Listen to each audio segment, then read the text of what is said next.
teetering on the edge of divorce for years. So, Pam, you guys have been using the controller all morning. I understand it's a very good listener. It's like talking to a fully developed person. It's got to be a major relief not needing your husband to be your partner or a friend. Oh, yeah. So, Eric, it must be a tremendous relief to know that there's someone else on the other end of Pam's eye rolls. Oh, now I can focus on my game instead of worrying about all that stuff she said there. Will the Relationship Pro keep you two together? I think it'll drag this thing out for another couple months. Amazing. Now, to thank you two for coming on the show, we bought you two the new deluxe Relationship Pro Extreme. This expanded model has 2 new modes. Fantasy mode, which allows you to select the age and nationality of the controller's voice. Oh, I choose a voice like my dad's. Okay. And a hyper-realistic mode that starts fights and then grovels pathetically when it's afraid you might get rid of it. This is the Onion News Network.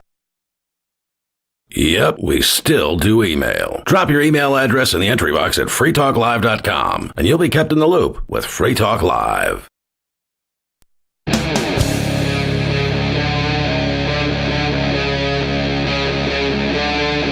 Free Talk Live.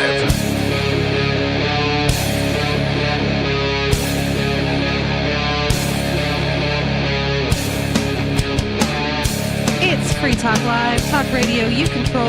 You can call in at 603-283-6160. Tonight in the studio you have me, Lori, Bonnie, momentarily. Here she is. Bringing in the beverages. And it's Steve Classic, and I'm back. When was the last time you were on? June? May? It was the captain's last broadcast. Oh, I think it was May. It's May. Labor Day weekend? Maybe? Oh, I think that's Memorial Oh, Day. Memorial Day. Right. Yeah. This is our first time meeting. Yes. Nice to meet you. I'm the rookie. You're like the audio expert. Yeah. Well, it's good to be back, and I'm back. So today you heard, and did you hear that Joe Biden stepped down? Yep. So we should probably talk about that because that's, It's better than falling a thing. down. Yeah. Well, he probably did that too. Yeah. I saw what Trump has said about it at this point. I haven't seen that. He's very weak. I can't believe it. That's what he's gonna say. What did Trump say about it? Basically, he said that he thinks that Kamala will be easier to beat, which is really, really good. I don't know that that's the case. I really want Trump to win. So, putting that out there. She had 1% in the... Oh, did she? Maybe. I think, well, during when she ran, I think in the initial primary for 2020, she dropped out with 1% popularity. Well, that's a good point to you then. And I don't think she's gotten more popular. No. Maybe more well known. I knew this was happening because, well, there was already like rumblings where people were like, inside sources say that this weekend Biden's going to step down. Mm-hmm. But also, I think I mentioned it yesterday, there's this weird little trend that just started like 2 or 3 days ago of people taking like popular songs and adding in this stupid Kamala Harris quote where she said, "What, do you think you just fell out of a coconut tree?" Oh, that's a great quote. It's funny, that but it's is like funny. It's suddenly a big, almost forced trend, and I was just knew this was like wow, trending on TikTok. Yeah, they're trying to get like the average person to be like, "Wow, she is just funny and cool." Oh, she laughs all the time. Yeah, that's a thing they say a lot. She laughs all the time? Yeah, and the thing about it is, like, I don't think that is an indication of a good person when you're doing evil things. Like, imagine I was, like, a murderer, but I, like, always had a smile on my face in court. You would just be like, wow, she's crazy. But people don't think of these people that way. She's smart and funny. That doesn't mean that she's funny, that she's laughing all the time. It means that other people are funny. Yeah. Well, none of this stuff is surprising. Mm-hmm. All of this stuff has been planned. Right. And I'm even thinking, because I think in New Hampshire, they didn't have him on the ballot. Really? It was a write-in Joe Biden. Yep, that's the case. I remember. So you can't just show your hand like that. But why would he not be on there unless like it had something to do with the primaries? All the national Democrats were saying, we no longer want New Hampshire to be the first primary because it's too white. And it's not dark enough. The New Hampshire, we are not the correct diversity hire, apparently. Yeah, we don't check the DEI check boxes. I would be really interested to know, like, what of the small percentage of people that are not white in New Hampshire, like, where do they lean politically. I've never like tried to look that, but either way, like tons and tons of Democrats that are like diehard Democrats got disowned by their own party this year. So Joe Biden like refused to be on the ballot. It was some weird messy thing like that. Well, I mean, he said he wasn't going to step down, but everybody was like, you have to step down. Like everybody in the Democratic Party was telling him, you have to step down. We do not want you. You have to step down. Well, he said he was going to step down if he got an illness. And Wednesday, he just got the cerveza sickness. Yeah, he just magically. happened to get COVID. So, but I mean, Kamala, she might be pretty popular because she's not white And a woman. it'd be great to and see her not string Trump. a couple sentences together. That's the That thing. would be Like, it's good. not like you said. She's always laughing. It doesn't make her funny. Even her like quote where everybody is like using it as a trend. It's not The that she coconut was. one? Yeah. It's not that she was being funny. It's like that it is so outlandish. She goes, if she's trying to make the point, well, you don't exist in a vacuum. All that you are is a conglomerate of everyone that came before you and your family and your environment. And she says, what? You think you just fell off a coconut tree? That's not even funny, though. It's not. It's so annoying. That's like the same level as Pokemon Go to the polls. Oh like my it's God, the yeah. same energy. I forget about that. Well, I'm hoping that I'll never Jerome. forget it. It's burned into my mind. I hope that Jerome will call in tonight and maybe he'll get on the Trump train. I don't know. I'm sure he will. Woo. Come on, Jerome, call in if you're listening. So this article is from The Guardian. It says, Joe Biden withdraws from presidential race after weeks of pressure to quit. President endorses Kamala Harris to lead Democratic ticket just 4 months before November election. Who was pressuring him? I didn't really see it. Deep state. Everybody was like, he needs to not be the president anymore. And he Well, needs to not all run. of that stuff came up after the first or the debate with Trump. Mm-hmm. But we knew about this for 3 years. Back in And I think it February. just, at that point, it's just, all right, we can't lie anymore. We've just got to. But I think they did it on purpose because they wouldn't have put him out there at all or they would have done something to hide it somehow if they didn't want to like take him out and put someone new in. Right. Just seems like a strategic thing. I think Hillary is going to make her way back. I don't know. Like he's Creepy. been creepy. just getting weirder and less coherent like as time goes by. And I think that they were maybe like drugging him and that it's just so bad now that it's not working. And so they can't hide it anymore. So they He does the have whisper. to step down. He does the whisper thing. Creepy. Yeah. I really He's don't just like so that used to person. being up and close and sniffing hair. You know? Ew. He's used to He doesn't want whisper to to yell little in your girls. ear. No boyfriends till you're 30. Hate that. I mean that. Did he say that? No, I don't know.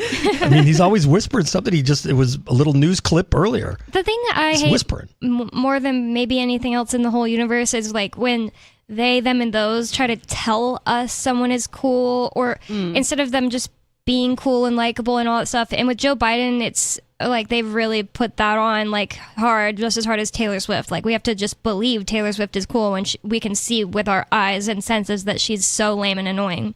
And they just keep telling us that she's cool. It's the same thing with Trump or Biden. And at the debate, he kept being like, imagine being this guy and just stuff like that. And it was like, you're not doing what you think you're doing. It's embarrassing. And I hate him. It's just like anything. Like anyone's like, oh, I'm so smart.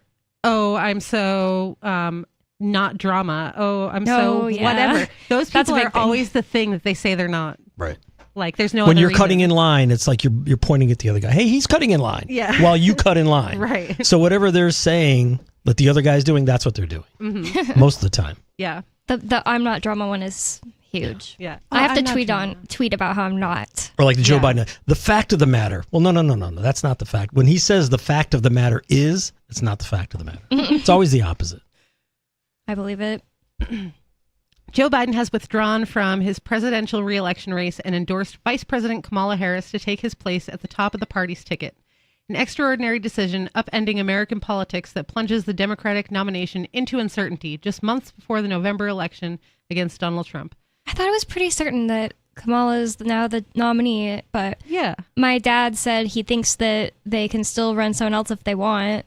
they can, but I mean, doesn't it make sense that they would just put her in his place? Maybe something will happen to Joe and she'll become the president before then. and like have a foot in the door. What is Vegas saying? Yeah. I mean, look at are the the odds in Las Vegas. Let's see where it's going. Because the money, follow the money. Yep. I'm Whatever sure they're there's saying. like some site where people are betting on this stuff. I'll take a look at the magic rectangle and let you know. While it has been my intention to seek re-election, I believe it's in the best interest of my party and the country for me to stand down and focus solely on fulfilling my duties as president for the remainder of my term, Biden said in a letter announcing his decision.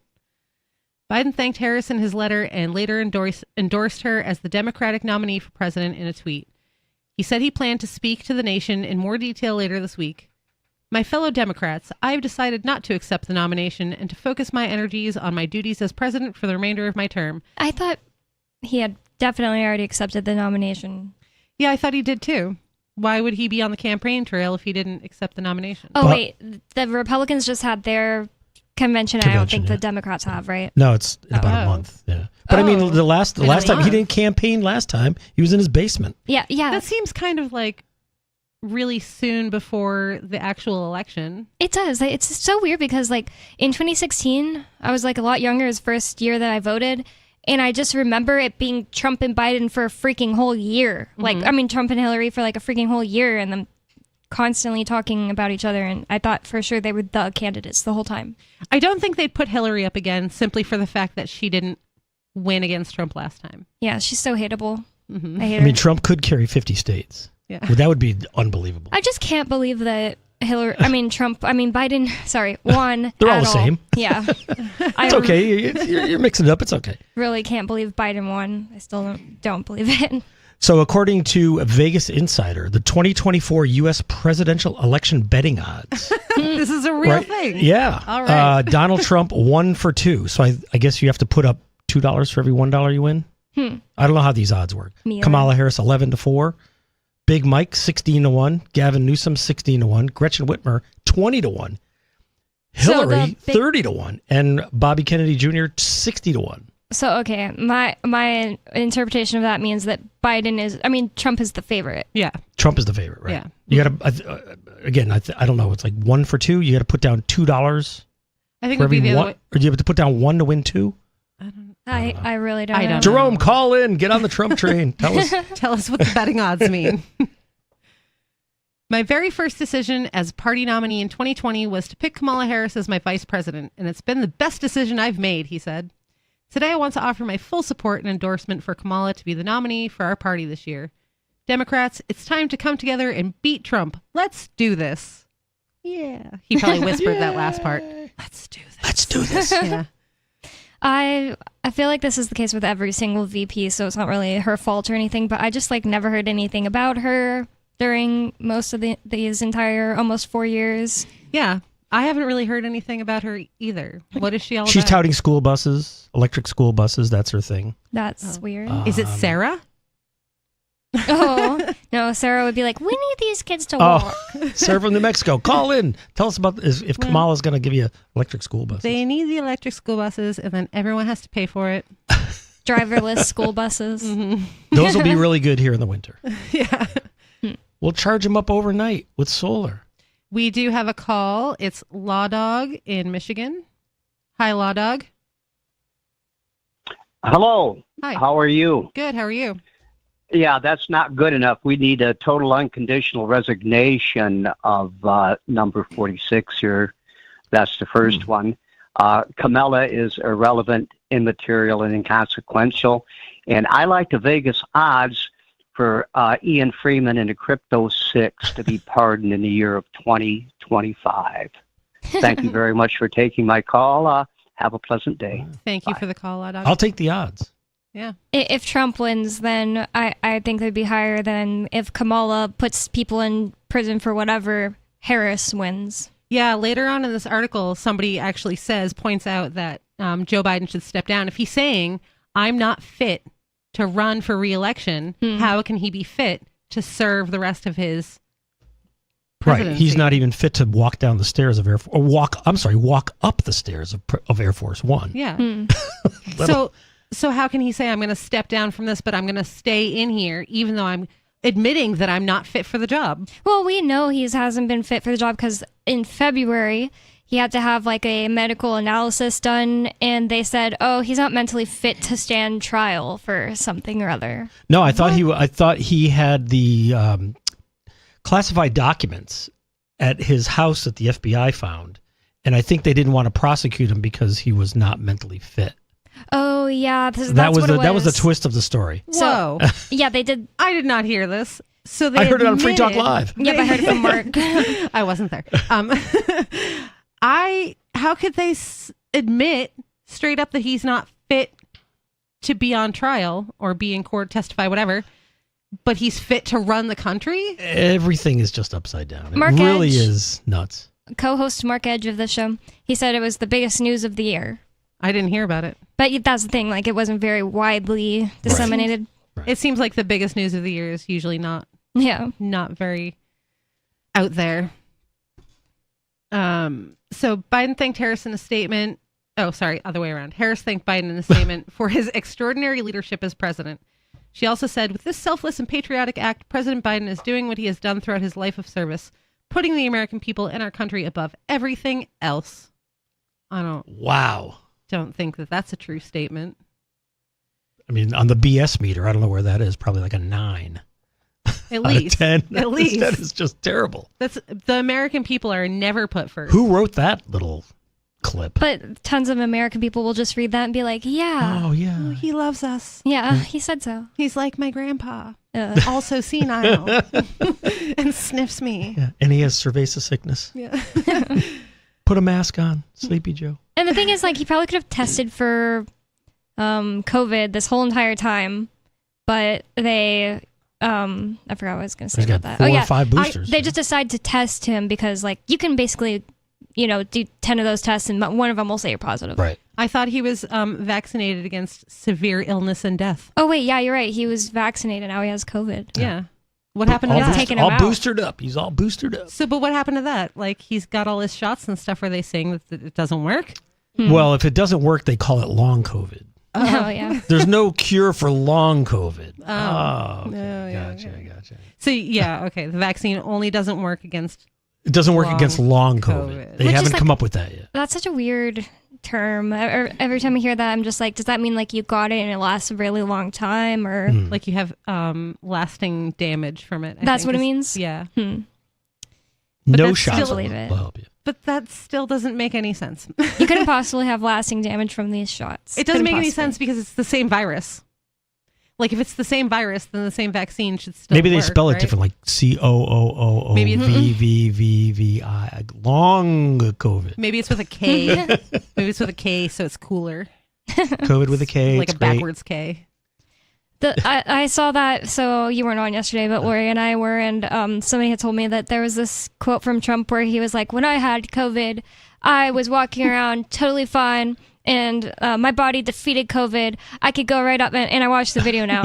He says, I could go right up, look at that man right there, I'd kiss him on the face. I could kiss her, and I could kiss him, and maybe I wouldn't enjoy it as much if I'm kissing him, but he's a beautiful man. It was like, what the heck? Just, if we have to pick one of these evils, I'm going to say that he would be the most entertaining of them. Yeah, pick the funnier one. Oh, absolutely. I mean, the funnier one. Those 4 years were just gold for Yeah. for I mean the cable that he basically gave them a new life, the cable news networks. Absolutely. Like when Trump was up for election the first time, I was like, this isn't real. Like that's not actually real. It's not actually going to happen. And my husband was like, come on, it'll be so funny. Yeah. The Simpsons predicted it. It's got to be true.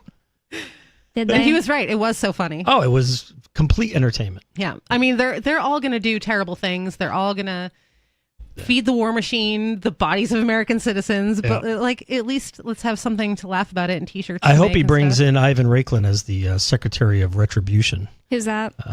He's a Green Beret. He's pretty well known in the the Trump crowd, I guess. But he's got all of this information about voter fraud and all this information and it's like so many government cover-ups that he's got information on. He basically said by September 3rd, you have to come out as a whistleblower against these things, or you can be indicted as part of the conspiracy. So he's trying to get whistleblowers to come out of any government corruption. This Ivan Raikland. Yeah. But he's got a lot of information. Like if you just find him on X. Really, all the information is flowing on X now. I did not want Vivek Ramaswamy to be president, but I kind of hope that he'll be in the cabinet because he seems to be influencing Trump in positive ways. Right. Minister of Truth. Do they have that now? No, I don't know, but I wouldn't be surprised if they had a czar of truth or something. Truth czar. I can't imagine being a whistleblower like in this environment, this political environment. Like, absolutely not. If somebody wanted to tell me some secrets, I'd be like, no. Yeah. I don't want to know. Right. Don't tell me. I just assume they're doing bad stuff. Yeah. So I do not want to be thrown out a window. I'm good. And the average American doesn't care at all. Like WikiLeaks happens and they just don't even know what that is. So it's almost like, what's the point? Like, hey, you're being spied on. We're just trying to let you know, Edward Snowden, and it's like no one cares. Continues as life is normal. No, more than no one cares. They do care, but in the opposite direction, they're like, if you have nothing to hide, then you should be totally fine with that's all the Alexa owners, right? The Alexa, or Ring doorbell. Like, I got nothing to hide. This right here. Yeah, phones. This is a spy box. Absolutely. Yeah. If you have one of these on you, then that's it. You're being listened to and spied on at all times. I hope that my handlers are listening. Are you listening? That cell phones, I guess I just realized. Yeah. Oh, yeah. Cell phones, smartphones. They're constantly on. They're constantly tracking you, even if you have your location off. They have microphones and listening built in. You can shut all this stuff off in the apps, so they say, but it doesn't actually shut it off. Right. It's still there, still listening to you. The Alexa, that stuff too. Constantly listening. You shut it off and it's still listening. When you say something, it'll still light up. Yeah, there's tons of examples where you can find people talking about this, but for one example, I had turned my iPhone, told it to stop keeping track of my steps. It's the health app. I have all that turned off where it's kind of fun. I almost think I should just turn it back on, where it'll tell you how many steps you took in that day and tons of other health data, but you could do way more if you had the watch and you want it to take your pulse. But I turned all that off. And then one day I just wanted to download an app because I wanted to just put in what I eat for a day and just figure out where I'm at is how many calories I eat. And it was do you want us to have this on or off? And I clicked on. I was thinking, oh, maybe this app will start tracking how many times I walk and I'll be fine with this app doing it, just this one thing. And it had all this previous data. Yeah. It had the last week how many steps I had taken. Right. Because I got it from my phone. And then it sends you advertisements for the type of foods that they want you to eat. Oh, right? That's the type of thing I bet they can or get a lot of sneaker ads. info from you're walking a lot, so here's some shoe ads. Yeah. I have Alexas, but it's because I'm not delusional. I'm on Free Talk Live. I know that I'm being listened to at all times. Right. Everywhere I go, I'm sure we that hope I'm being they're listened listening. to. Come on. Right. So, but I mean, in my daily life too, if I'm on this show talking about these things on the radio, I've signed up to be listened to, basically. Right. Right. There's no privacy here. Yeah, no. So Kamala goes on to say, I'm honored to have the president's endorsement, and my intention is to earn and win this nomination. I will do everything in my power to unite the Democratic Party and unite our nation to defeat Donald Trump and his Extreme Project 2025 agenda. 603-283-6160. Call in. Get in on the conversation. Free Talk Live.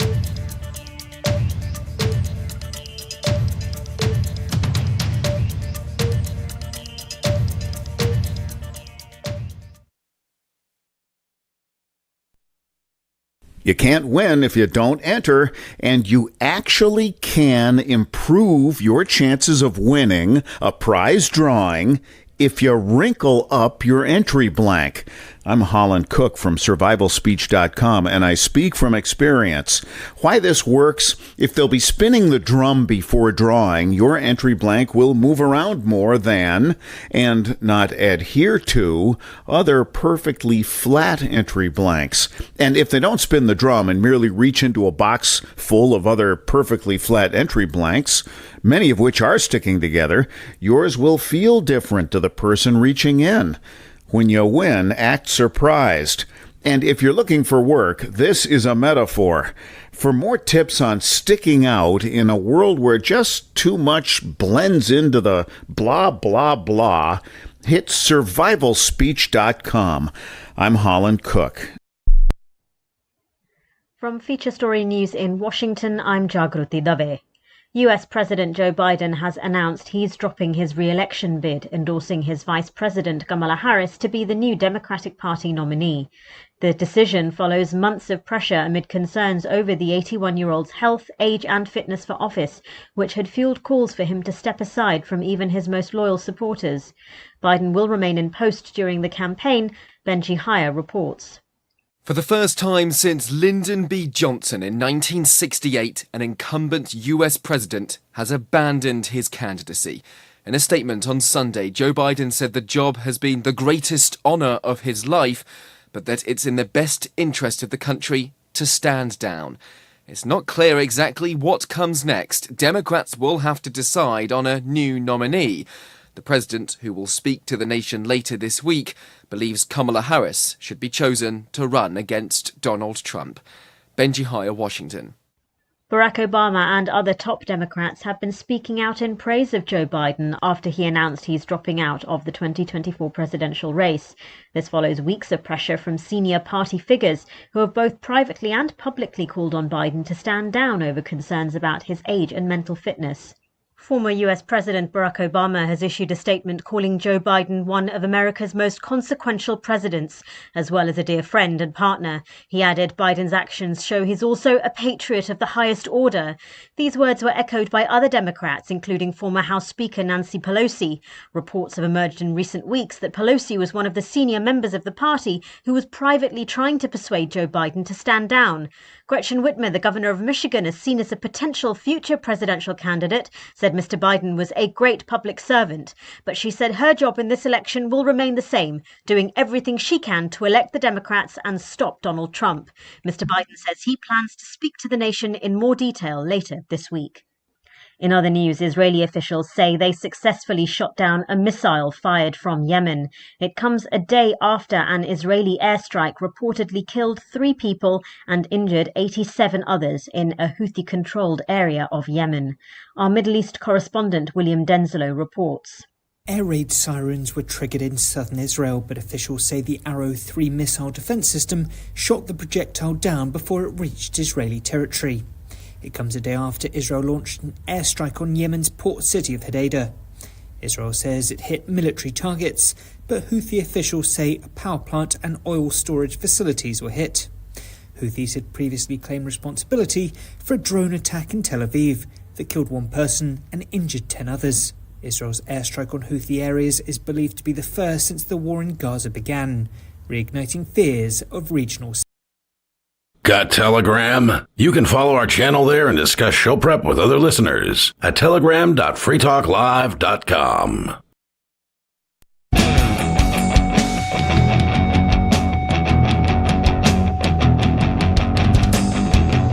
We're back. It's Free Talk Live, 603-283-6160. Free Talk Live is brought to you by Dash Digital Cash. Tired of the ever-inflating U.S. dollar? You can live your life on Dash with bitrefill.com, where you can buy gift cards from big retailers, including grocers, gas stations, phone refills, Amazon, and even prepaid MasterCards. Thanks to the Dash DAO for sending us 32 Dash per month for this sponsorship. It's easy to get and use Dash. You can learn more at dash.org. That's dash.org. And we are going to go right to the phones. We have Dave Ridley in New Hampshire. Hi. .com. Hey. Hey, Dave, are you there? I have an update on the elephant in the room. Which one? So the thing that no one seems to want to talk about anymore, even though it's becoming an increasing risk, is nuclear weapons and nuclear war. Nuclear. I have a bumper sticker on the back of my car that says I support nuclear war with the blue and yellow. It's a great bumper sticker, yeah. So I support it. I'm all for it. It says, doesn't it say I stand with, and it has the blue and yellow colors? Yes, I stand with nuclear war, right. I stand corrected. Well, thank you, Dave Ridley. It's a really good bumper sticker. Yeah. The Ukraine crisis, of course, has gotten me thinking about it a lot more. But again, it's very rarely in the news. No one's hardly talking about it. But there are 2 developments worth talking about. And one of them is, have you heard the name Annie Jacobsen? No. No. So she is a writer who is she's very easy to understand and very eloquent. Do I know how accurate she is? Well, she seems to be pretty accurate, but I can't tell for certain. Anyway, she's been tearing it up on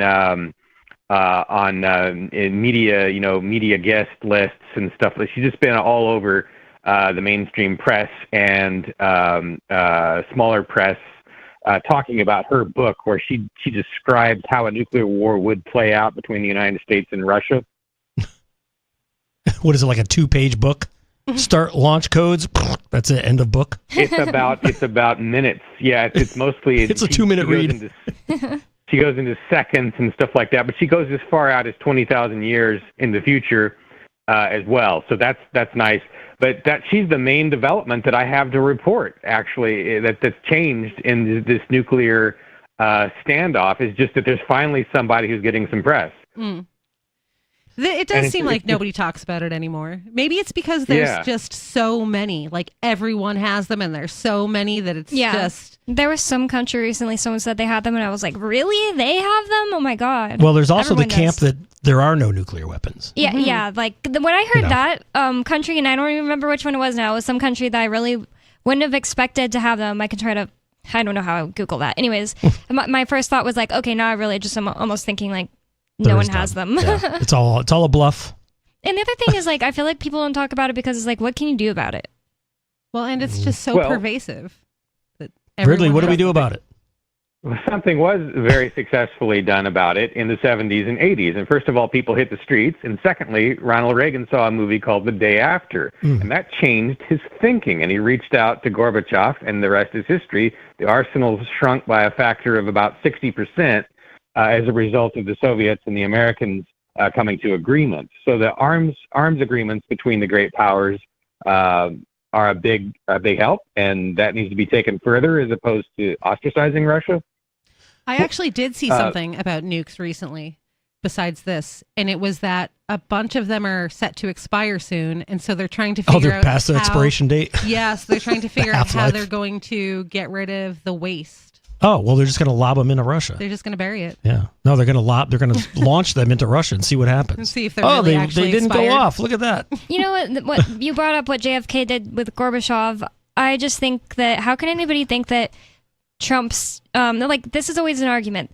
I think that Trump's strategy of being like friendly with other countries, like even North Korea, is nothing but a positive thing. And some people are like, no, it makes us look weak. Well, that's literally how JFK, as you're saying, Ronaldus Magnus stopped. What's that? Ronald Reagan, not JFK. Oh, but also JFK during the Cold War did something like that. Reached out to not Gorbachev, Bay but of Pigs. Sorry. So he was JFK friendly with that other guy. guy. He backed down in the Bay of Pigs, but he also, he kind of fought to a draw in the Cuban Missile Crisis, where Khrushchev reached out to him first, and then Kennedy agreed to some of Khrushchev's demands, and then things calmed down. Mainly, they were removing U.S. missiles from Turkey, which had precipitated the crisis with the U.S. putting missiles in Turkey. Just like conversations with these people seem to actually sometimes go a long way. And Biden just being like, I refuse to have peace talks at all, and I am just going to fund the other side. It's obviously, I think that Biden is the reason that there is a war in Ukraine. I don't think it would have happened under Trump. Probably not. Anyway, there's another key thing, though, that can be done. I'm not sure how I do it, except spreading the word, and that is, do you guys know what the word launch on warning means? No. Is that like right turn on red? It's one of those things you would never, if it were to kill you, you'd never know that it killed you. But it's the most likely thing to kill you probably in the world. And that what it is the United States, and again, Annie Jacobson details this very well in her book. The U.S. takes only about 20 minutes to decide whether to launch its nuclear weapons when it gets a warning. Does that make sense? Okay. Maybe as much as 40 minutes, but the expectation is that the U.S. we think the U.S. has probably been on launch of warning for a pretty long time, and that is the number one danger. The Russians are probably also on launch of warning. what that means is that just once you detect a launch, you don't wait for it to start hitting things. You just launch everything you've got, right? And so you can imagine how destabilizing it is to go through every 40-minute period in our lives for the next 20 years and the last 40 years. Am I making sense, or am I getting too complicated? Well, the last part I don't understand what you mean by go through every 40-minute period of our lives. So a launch on warning, you know, a nuclear war could start, you know, in 5 minutes, and the United States would probably launch everything it had within the next 40 minutes. Now, what that means is that there's been a series of scares across the years and misunderstandings. Like, for instance, somebody put the wrong VHS tape in the wrong VHS deck, and somebody thought it was a nuclear war and almost launched a nuclear war. There was another occasion where I think it was a U.S. destroyer attacking a Russian nuclear-armed submarine, and the nuclear-armed submarine came within one vote of launching its nuclear weapon at the American ship. Does it make sense? They had to have a vote. They had to have a triad of 3 guys on the ship, and you know, I think someone came to their senses and said no. Yeah, something like that. And that's just 2. There's others that we know about, and there's others we don't know about. So anyway, but the main thing is the launch on warning. That's the main threat to humanity, probably. Is just that people are having to make these decisions too quickly. And the solution to that is to get both the U.S. and Russia to agree to end launch on warning, and additionally. If you want to make it so that you can absorb a first strike without having to launch all your missiles, the main destabilizing factor is the U.S. land-based ICBMs, which are the missiles that are stationed. Those are really easy to take out in a 40-minute period, if that makes sense. I don't understand why it would be a good idea for us to end that. To end launch on warning? Yeah, like if a nuke is coming towards the United States, why wouldn't you want to respond? Just because you want confirmation, if nothing else. Yeah, there was one, I don't know if it was Russia, but there was one that the system told them that there was a nuke incoming, and one of the guys was like, I think that this is wrong, and they put it off, and it ended up being wrong. Yeah, but I mean, it hasn't happened yet. Well, I mean, where a nuke actually went off. The first nuke coming into the United States would probably hit Washington, D.C. And that's the other thing. What do you think? If it hit D.C., then it's maybe we should bad. wait. Yeah, we should wait. Let it hit D.C., see what happens. Well, we like this. I'm just thinking in normal person terms, not libertarian terms right now. And I just think you wouldn't want to wait because then, they took out D.C. and now we have no chance to respond and they could just keep killing everyone. I think we should privatize the... you look at the way the Secret Service acted. I mean, you got these same bumbling idiots running the nuclear codes. I think we privatize it. We'll just wait until it's all run by AI, and we all know that computer programs never mess up and never make mistakes and are never hacked. Right. Oh, I bet that is coming where they're going to say, like, this just needs to be run by AI. Yeah. CrowdStrike is running the nuclear weapons. Oh, yeah. I just learned about that yesterday. So, Ridley, the Annie Jacobson, on her website, she's got a book on Area 51, Operation Paperclip, Pentagon's Brain, First Platoon, like really good stuff in nuclear war scenario. Looks pretty good. She's from Connecticut. Okay, good. Yeah, so good tip. Yeah, so that's, I like to do something about this problem, but it's been a year since I've been able to even call your show with any kind of update about what's been going on in the nuclear war world. But that's what I know of that's been going on. Well, thank you for the update. Mm-hmm. Ridley, where can we find out about you? RidleyReport.com. All right, thanks for the call, Dave. You're welcome for the call. Yeah, I am concerned. Like a lot of people dismiss the whole AI thing, but I am concerned that it's going to be what's running our, nuclear weapons, and then it'll get hacked. Maybe this is why they're letting things go so clown world. Okay, something just so clicked. Clown world. Like the leaders, quote unquote, in DC have gone so, the quality has gone down so hard since, even just Obama. During Obama, they had this pretense where they acted very, like we're professional, and then they just like there was Trump and he doesn't even act like that, and then there was Biden and he's just like a complete doofus that's supposedly the president. Do you think they're purposely letting this quality go down so hard so that people are like, you know what, I don't think we can leave this up to people, it needs to be left up to AI? It definitely needs the human component, like how Dave was saying that there have been mistakes, like where somebody puts in a CD and it says it almost launches the nukes. Or the one that I was talking about where they thought there was an incoming and they were going to shoot back, but the person was like, no, I think this is wrong, and waited. AI is not going to wait. It's going to say, there's a signal that that nukes are being shot at us, so I'm going to send them back. And then that's it. Right, but that could be a false positive. Right. It won't know. So we don't know. Like, it won't know. I mean, and then it'll just send them back. And I think the best thing, if Trump being a negotiator, willing to, he's like the art of the deal and all that. But he really was like, I'm going to go to North Korea. I'm going to talk to this guy. I'm going to talk to Putin. I'm going to talk to all these people. And he's wrong about he's wrong about Bukele, but maybe in January if we don't get blown up by January, we may have a hope. Isn't it kind of weird that like all of these dictators love Trump? Yeah. Well, he's the most famous person in the world. Like he's popular. Yeah. I think people want to hang with him.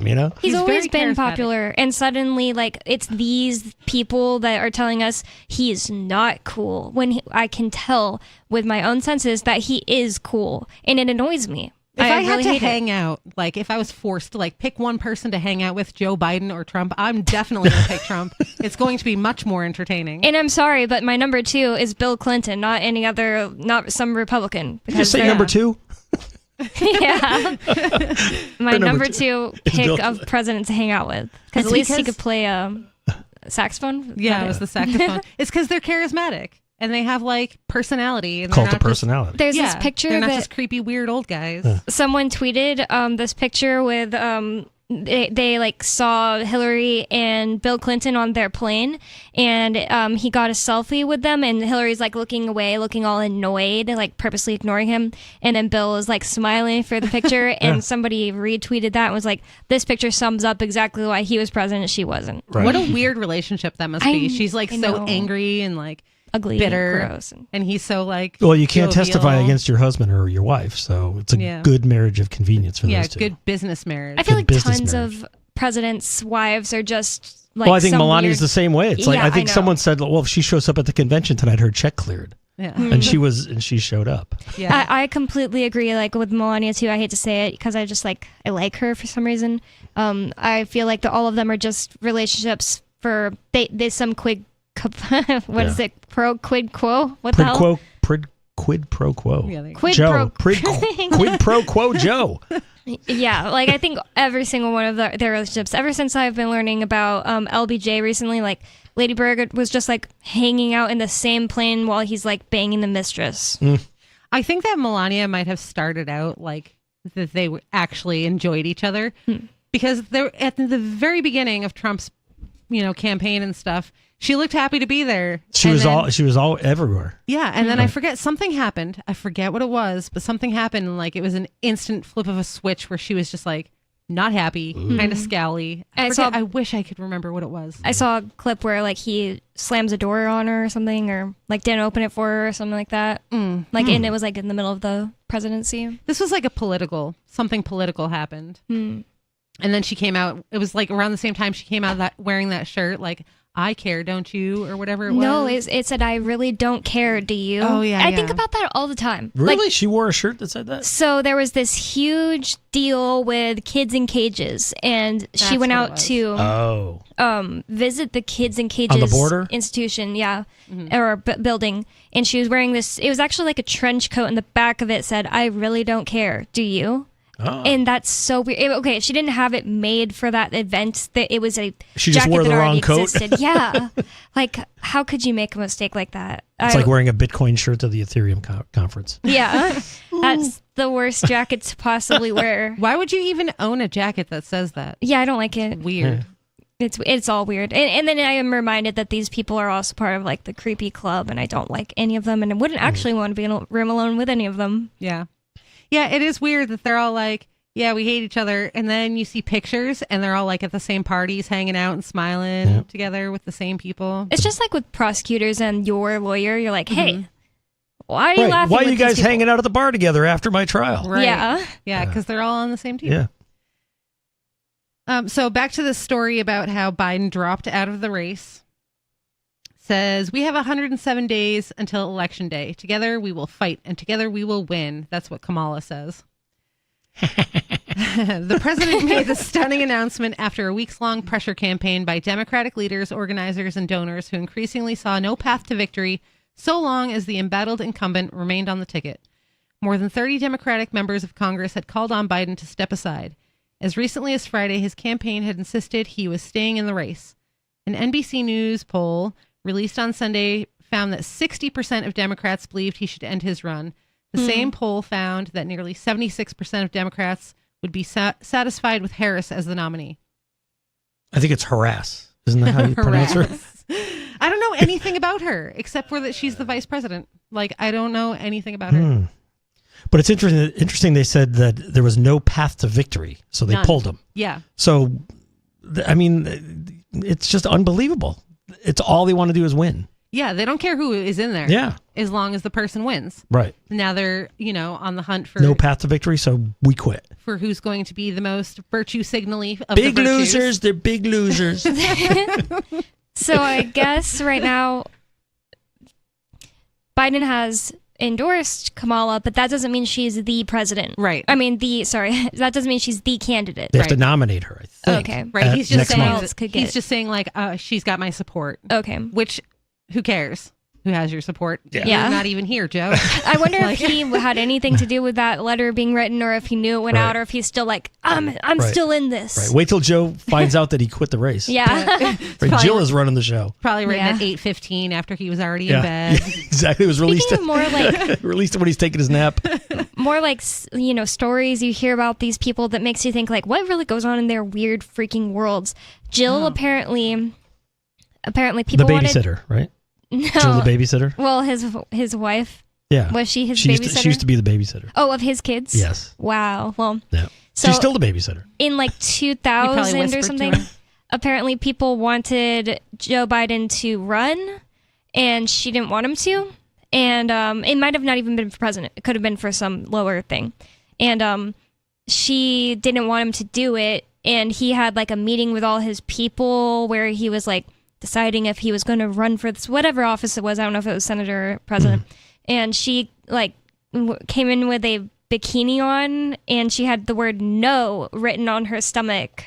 That's so Come on. weird. So weird. These people are freaks. Is that searchable on the Magic Rectangle? Well, I saw the story on the Magic Oh, I don't. Rectangle, I don't. but I was going to say I don't know if I want to picture. see the picture. I did kind of want to know if what the picture Oh. looked like, but she like came in like, and everybody like the people who reported about that. I think it was actually talked about during her recent Vogue front page. Oh, that is. She's on article. the cover of Vogue. Yeah, recently. Yeah, Angie said that she was on the cover of some magazine. Yeah. Yeah. They're like, here, you can have this if you let us take your husband out because she's his puppet master or whatever. She like came into the room with a bunch of people in there. Yeah, in a yeah. bikini with the word no written on her. Yeah, That's to be like so weird and performative. it is so that's just gross and weird. Odd. These people are odd. I don't like. I them. can't imagine ever like having that be the thing that runs through my mind on how to tell my husband that I don't want him to do something. Yeah. Like I know what I'll do.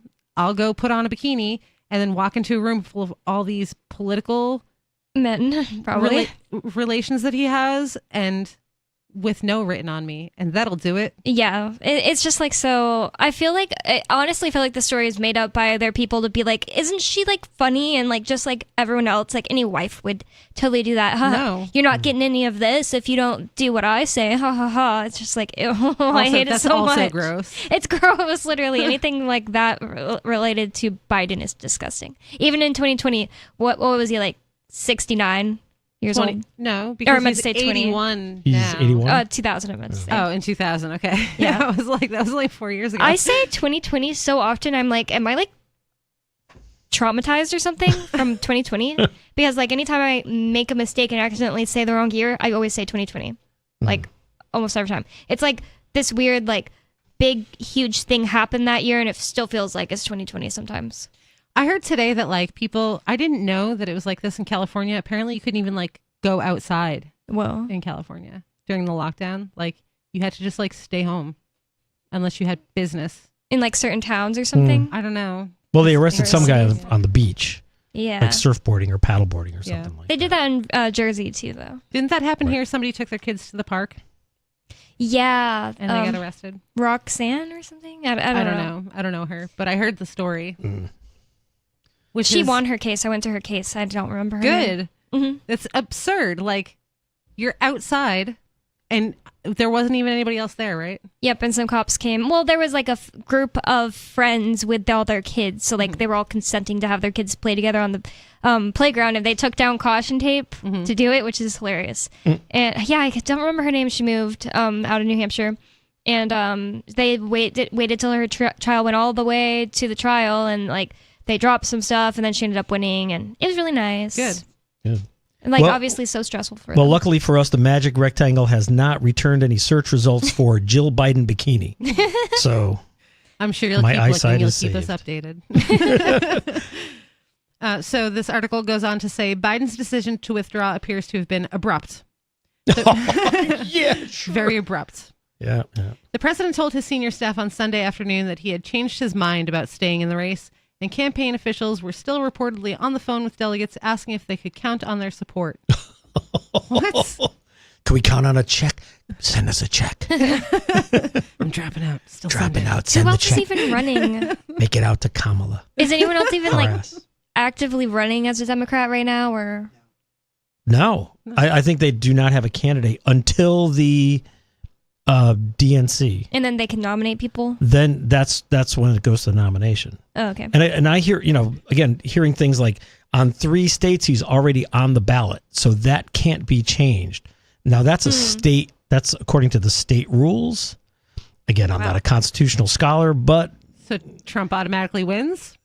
they may have to forfeit those states because you can vote for him, but he's But not he's not running, running, so right. it's a wasted vote unless they do a write-in campaign like they did Yeah. in New Hampshire. They did. Write-in Biden.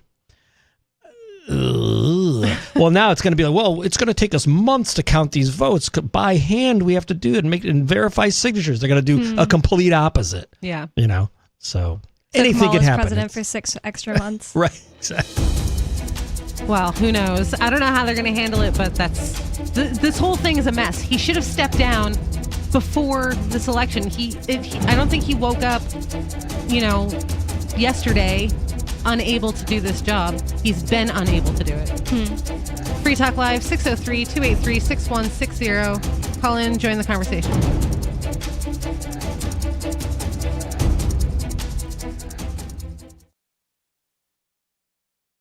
Free Talk Live. First of all, the relationship with police is involuntary. I did not contract with them, so it's an involuntary relationship, and they steal my money to pay for their salaries against my will. So anyone who says they're protecting my freedom by doing that job is ignorant or they're lying.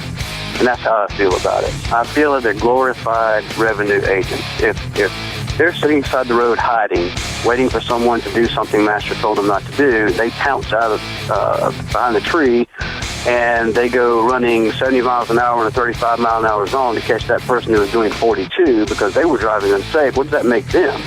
That just really irritates me. And they're when they show up to a scene or they pull you over on the side of the road, they're looking for someone to charge with something so that they can make more revenue for the state. They're glorified revenue agents. Free Talk Live, 7 nights a week from 7 to 10 Eastern at freetalklive.com. My name is Jacob Hornberger. I'm president of the Future of Freedom Foundation, which Congressman Ron Paul awarded for having an outstanding freedom website. Write us at fff@fff.org, and we'll send you a free 3-month subscription to our monthly journal of libertarian essays and our booklet, Economic Liberty in the Constitution, which George Mason University economics professor Walter Williams praised in a recent column. That's fff@fff.org. What if you want to hear the latest episode of Free Talk Live, but all you have is your phone, you forgot to download our archive, and you have no data connection? You can call our Listen line at 641-793-0191. That's a long-distance number, so you may incur charges. If not, listen as long as you want. 641-793-0191. The Free Talk Live listen line, 641-793-0191. You're listening to the live edition of Free Talk Live. Hour number 2 is next after the news here on the Liberty Radio Network at LRN.FM. From Feature Story News in Washington, I'm Jagruti Dave. US President Joe Biden has announced he's dropping his re-election bid, endorsing his Vice President Kamala Harris to be the new Democratic Party nominee. The decision follows months of pressure amid concerns over the 81-year-old's health, age and fitness for office, which had fueled calls for him to step aside from even his most loyal supporters. Biden will remain in post during the campaign, but the historic decision means whatever happens in November's election, the 46th President of the United States will not serve a second term from January. Benji Hire reports. For the first time since Lyndon B. Johnson in 1968, an incumbent US president has abandoned his candidacy. In a statement on Sunday, Joe Biden said the job has been the greatest honour of his life, but that it's in the best interest of the country to stand down. It's not clear exactly what comes next. Democrats will have to decide on a new nominee. The president, who will speak to the nation later this week, believes Kamala Harris should be chosen to run against Donald Trump. Benji Hire, Washington. President Biden's decision to quit the race seems to have come somewhat abruptly. Time and time again, he insisted he hadn't seen any polling that showed him losing to Trump. Unless they came back and said, there's no way you can win. Me. No one's saying that. No poll says that. It's unclear if Joe Biden was hearing the calls from top Democrats to quit, with the president saying only days ago he looked forward to campaigning this week. Reports say Biden's inner circle of supporters was growing smaller by the hour before his announcement to end his candidacy. Barack Obama and other top Democrats have been speaking out in praise of Joe Biden after he announced he's dropping out of the 2024 presidential race. This follows weeks of pressure from senior party figures who have both privately and publicly called on Biden to stand down over concerns about his age and mental fitness. Former US President Barack Obama has issued a statement calling Joe Biden one of America's most consequential presidents, as well as a dear friend and partner. He added Biden's actions show he's also a patriot of the highest order. These words were echoed by other Democrats, including former House Speaker Nancy Pelosi. Reports have emerged in recent weeks that Pelosi was one of the senior members of the party who was privately trying to persuade Joe Biden to stand down. Gretchen Whitmer, the governor of Michigan, is seen as a potential future presidential candidate, said Mr. Biden was a great public servant, but she said her job in this election will remain the same, doing everything she can to elect the Democrats and stop Donald Trump. Mr. Biden says he plans to speak to the nation in more detail later this week. Another Democrat seen as a potential presidential candidate is California's Governor Gavin Newsom, who also reacted to Joe Biden's announcement on social media. Ryan Baker has more. Newsom says President Biden has been an extraordinary history-making president, a leader who has fought hard for working people and delivered astonishing results for all Americans. Newsom was one of the heavy favorites to be the next Democratic nominee for president. The other is current Vice President Kamala Harris, who is a former California senator and who has been endorsed by President Biden. I'm Ryan Baker. Meanwhile, President Biden is urging Democrats to support his running mate after dropping out of the race. Rory O'Neill has this report. In a social media post separate from the letter announcing his decision to drop out of the race, President Biden said his first decision as party nominee 4 years ago was to pick Kamala Harris as a running mate, calling that the best decision he's made. He gave Harris his full endorsement, adding, "It's time to come together and beat Trump." I'm Rory O'Neill. In other news, Israeli officials say they successfully shot down a missile fired from Yemen. It comes a day after an Israeli airstrike reportedly killed 3 people and injured 87 others in a Houthi-controlled area of Yemen. Our Middle East correspondent William Denzelo reports. Air raid sirens were triggered in southern Israel, but officials say the Arrow 3 missile defense system shot the projectile down before it reached Israeli territory. It comes a day after Israel launched an airstrike on Yemen's port city of Hodeidah. Israel says it hit military targets, but Houthi officials say a power plant and oil storage facilities were hit. Houthis had previously claimed responsibility for a drone attack in Tel Aviv that killed 1 person and injured 10 others. Israel's airstrike on Houthi areas is believed to be the first since the war in Gaza began, reigniting fears of regional spillover. William Denslow, Baghdad. From bureaus worldwide, this is FSN. The call just came in over the police radio. Yeah, right here. It's just me and my producer Glenn and a camera. Buckle up. We don't know where in the mall the shots were fired. We don't know what's going on. It looks like a security guard. I'm going to see what he knows. Turns out he wasn't a security guard. He was just a guy in a blue suit. We still have zero information.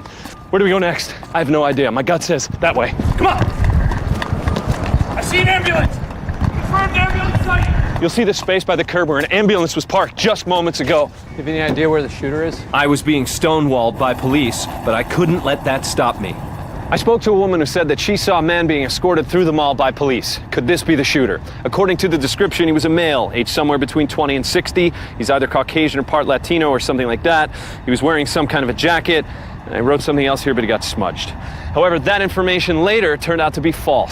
The shooter, if there is one, remains at large. Needless to say, our thoughts are with the victims here today, if there are any, which we don't know yet. This is the Onion News Network. Our Matrix server is about as free as internet chat can be. Join the existing rooms or create your own at chat.freetalklive.com.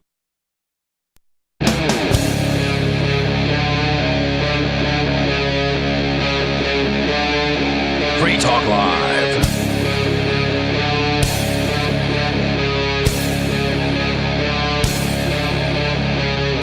It's Free Talk Live, talk radio you control. Call in at 603-283-6160. Are you tired of the oppressive rules and moderation of the big tech social media sites? Our Mastodon server at social.freetalklive.com can set you free. Mastodon is free, open source, decentralized, and federated. Multiple apps are available for iOS, Android, Windows, Mac, and Linux. Social.freetalklive.com. And with you in the studio tonight, you have me, Lori. Me, Bonnie. Steve Classic. So I think after I read this little part from Trump, I just want to move on. I am so. Do you want me to read it? I'll read it. Yeah, it says, Biden only attained the position of president by lies, fake news, and not leaving his basement, Trump said. Fake news. All those around him, including his doctor and the media, knew that he wasn't capable of being president, and he wasn't. Trump went on to list a series of falsehoods about immigration, concluding, "We will suffer greatly because of his presidency, but we will remedy the damage he has done very quickly. Make America great again." We will remedy the damage. Yeah. I'm just waiting for after the election, they're going to find out, they're going to investigate the whole cheating in 2020, and they're going to actually say, yes, Trump did win. He was president for 8 years, and now he can't be president. Oh, my God. And we have to find some... Oh, and it's all like the whole house of cards I just see crumbling. I just don't put it past them. Yeah, anything is possible. I would not... That wouldn't happen. At this point, I think Idiocracy, the movie Idiocracy, is a documentary. Yes. It's not even a movie. Did you see the RNC? With Hulk Hogan? With Hulk Hogan. Oh, yeah, he was great. Straight macho Camacho up there. Ripping his shirt open. I was like, this cannot be real life. President Camacho. I didn't see that part. I saw that there was like an Indian woman like with a head covering, so I don't know what kind of religion it was. And then Democratic-leaning newspapers were saying, oh, the Trump campaign needs a more diverse brand of Trumpism. And it's like, whoa, you're calling for any type of Trumpism? It's just weird. Yeah. Why does it need a diverse? Why does Trumpism need to be woke too? Do we need diversity hires for our Trump followers? Right. Yeah. Everyone's welcome. There already are. There's like Blacks for Trumps, I think is what the group is called, and like things like that. Yeah, that's true. It's just like weird that the media that's been saying like Trump is Hitler are now saying like we need black people to be fans of Trump. And they're also like, Trump is Hitler. We hope he heals up soon. Yeah. Right. You can't have it both ways. You either want him dead or you want to wish him well, but you can't want both. Yeah.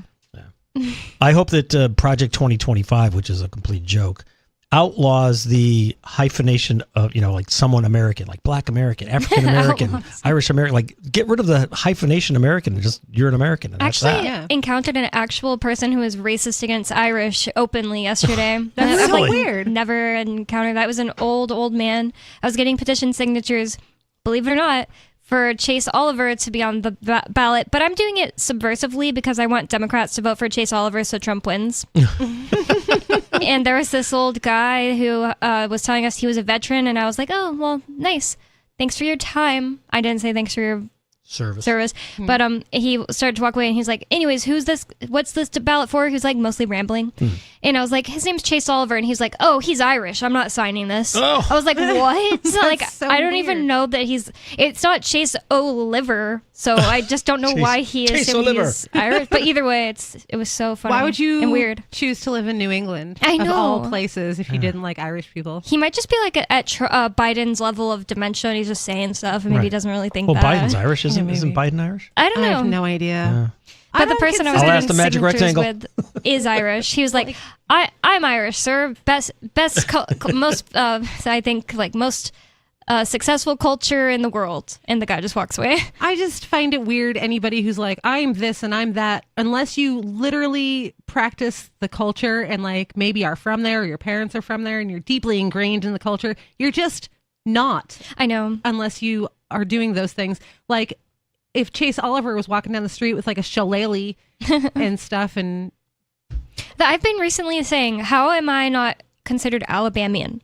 And what I mean by that is You're like an Alabamian American. Exactly. Like I never lived there like as my address, but my mom's family going back like almost 200 years is just Alabamian. They're not English or whatever else they're supposed to be. right. So the guy who didn't want to sign up for Chase Oliver because he was Irish. He's like, I'm voting for Biden.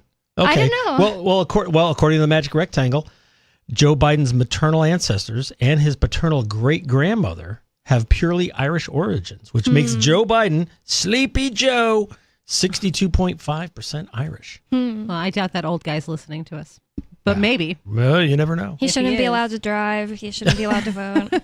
He was crazy. Who, Biden? No, well, yeah. That guy. True. Him too.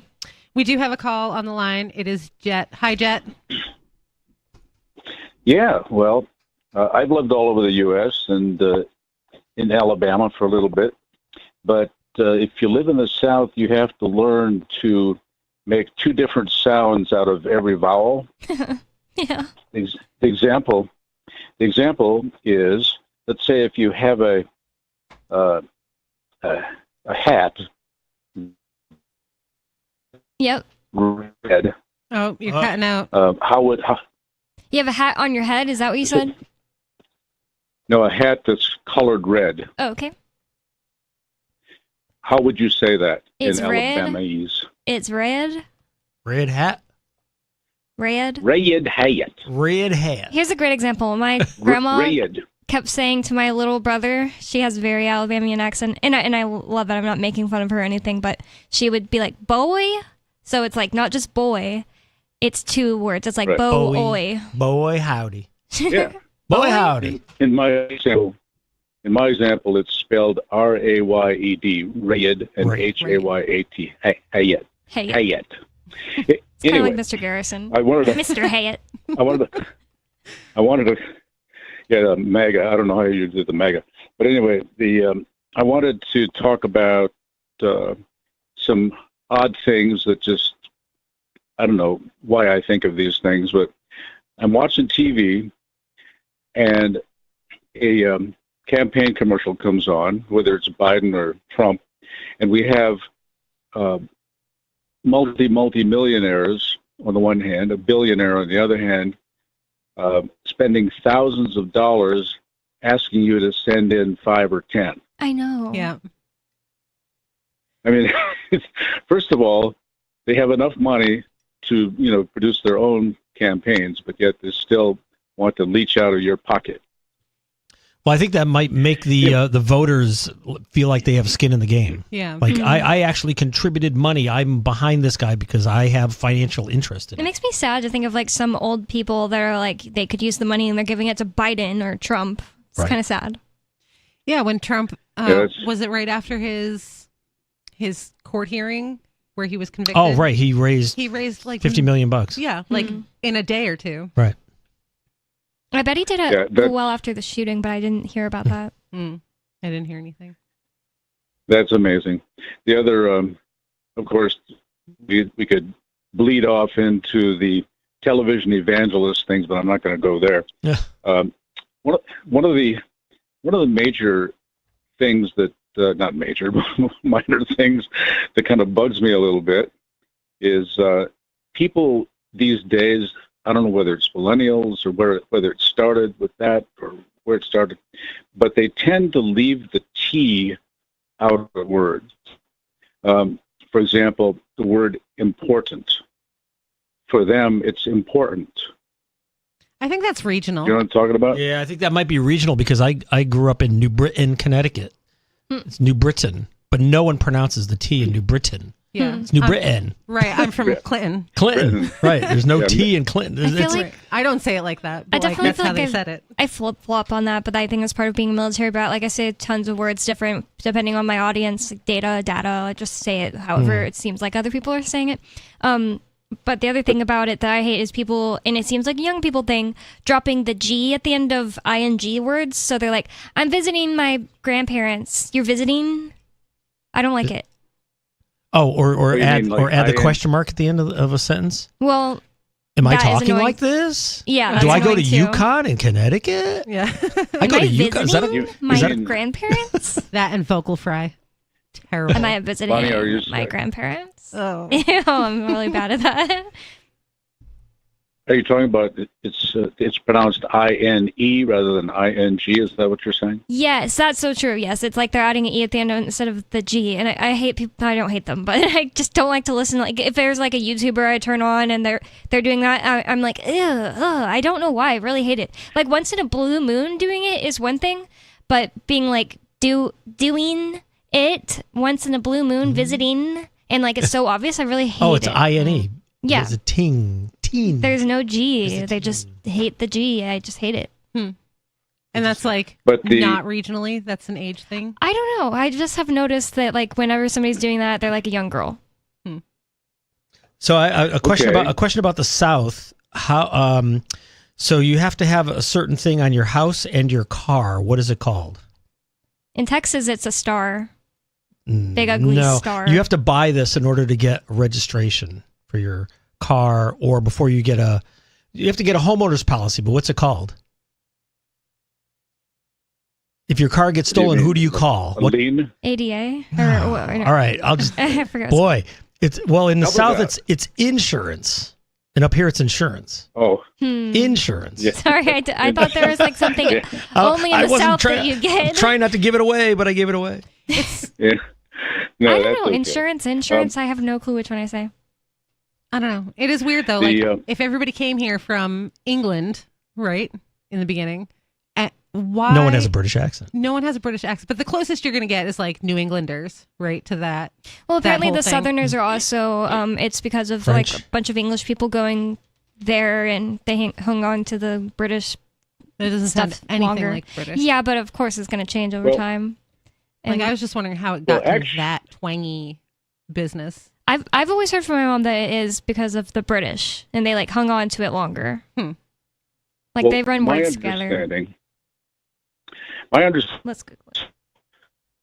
However a word is spelled, however many vowels or consonants, at one point in history, way back when, each consonant and each vowel was pronounced, and over time, they meld together or they're being left out or whatever. But we were talking about the T thing earlier.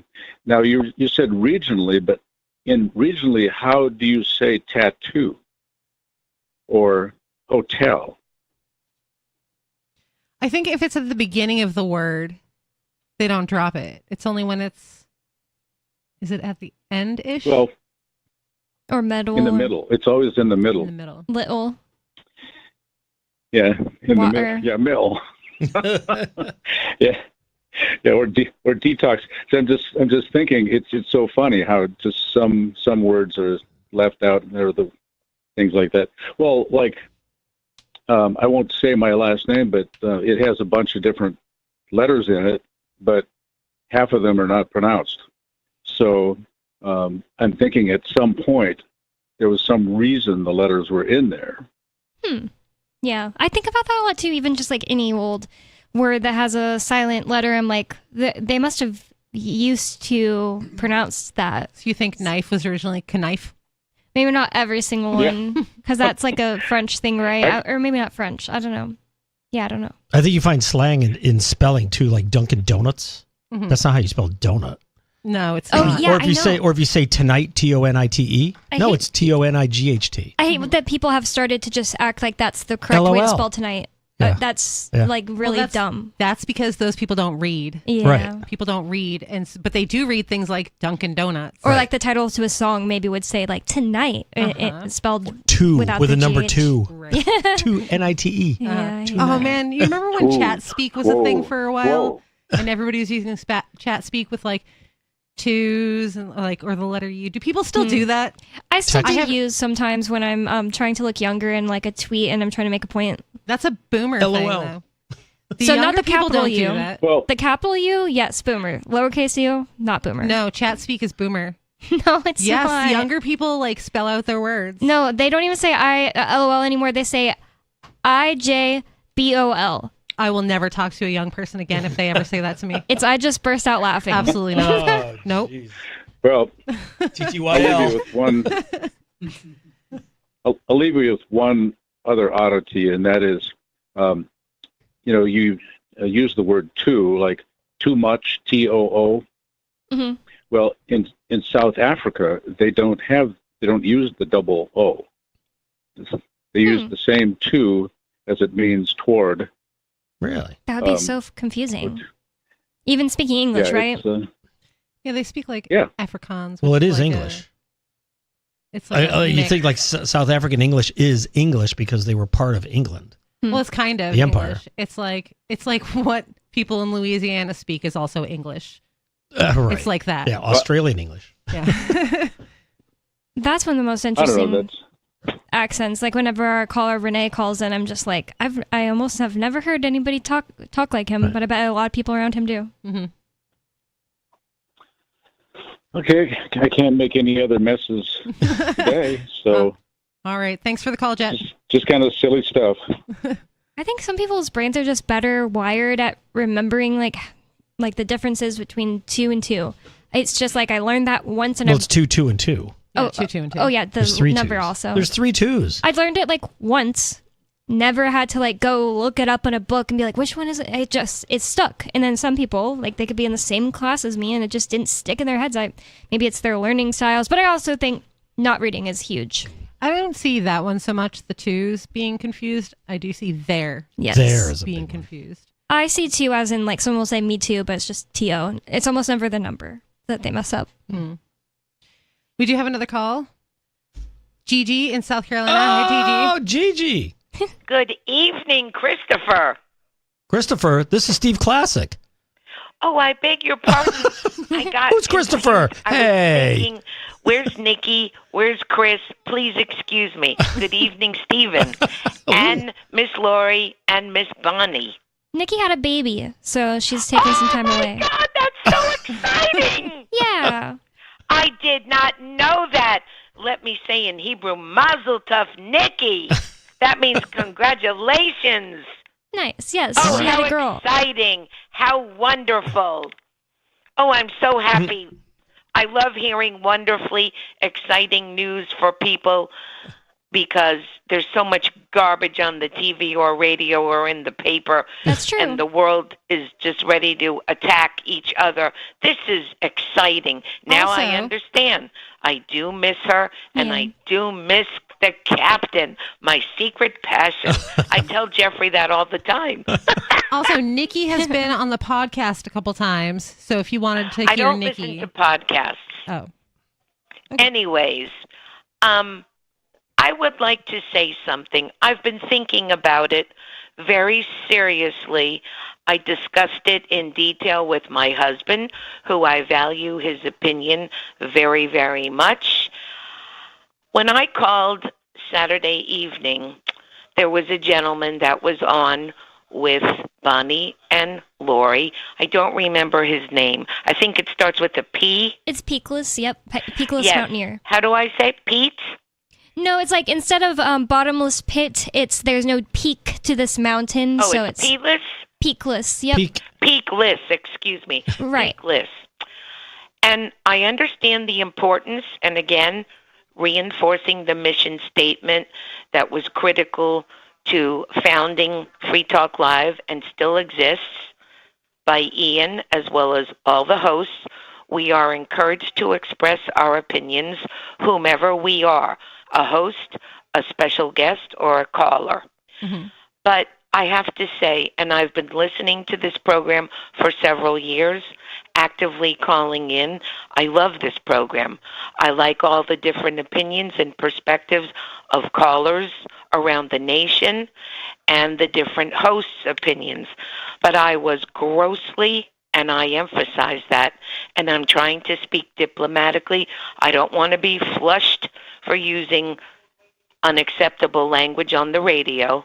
Yeah. I was grossly offended at what I was called by this gentleman telling me I am a bigot when I expressed my opinion saying I did not feel comfortable and I felt it was inappropriate for Reverend Billy Graham Jr.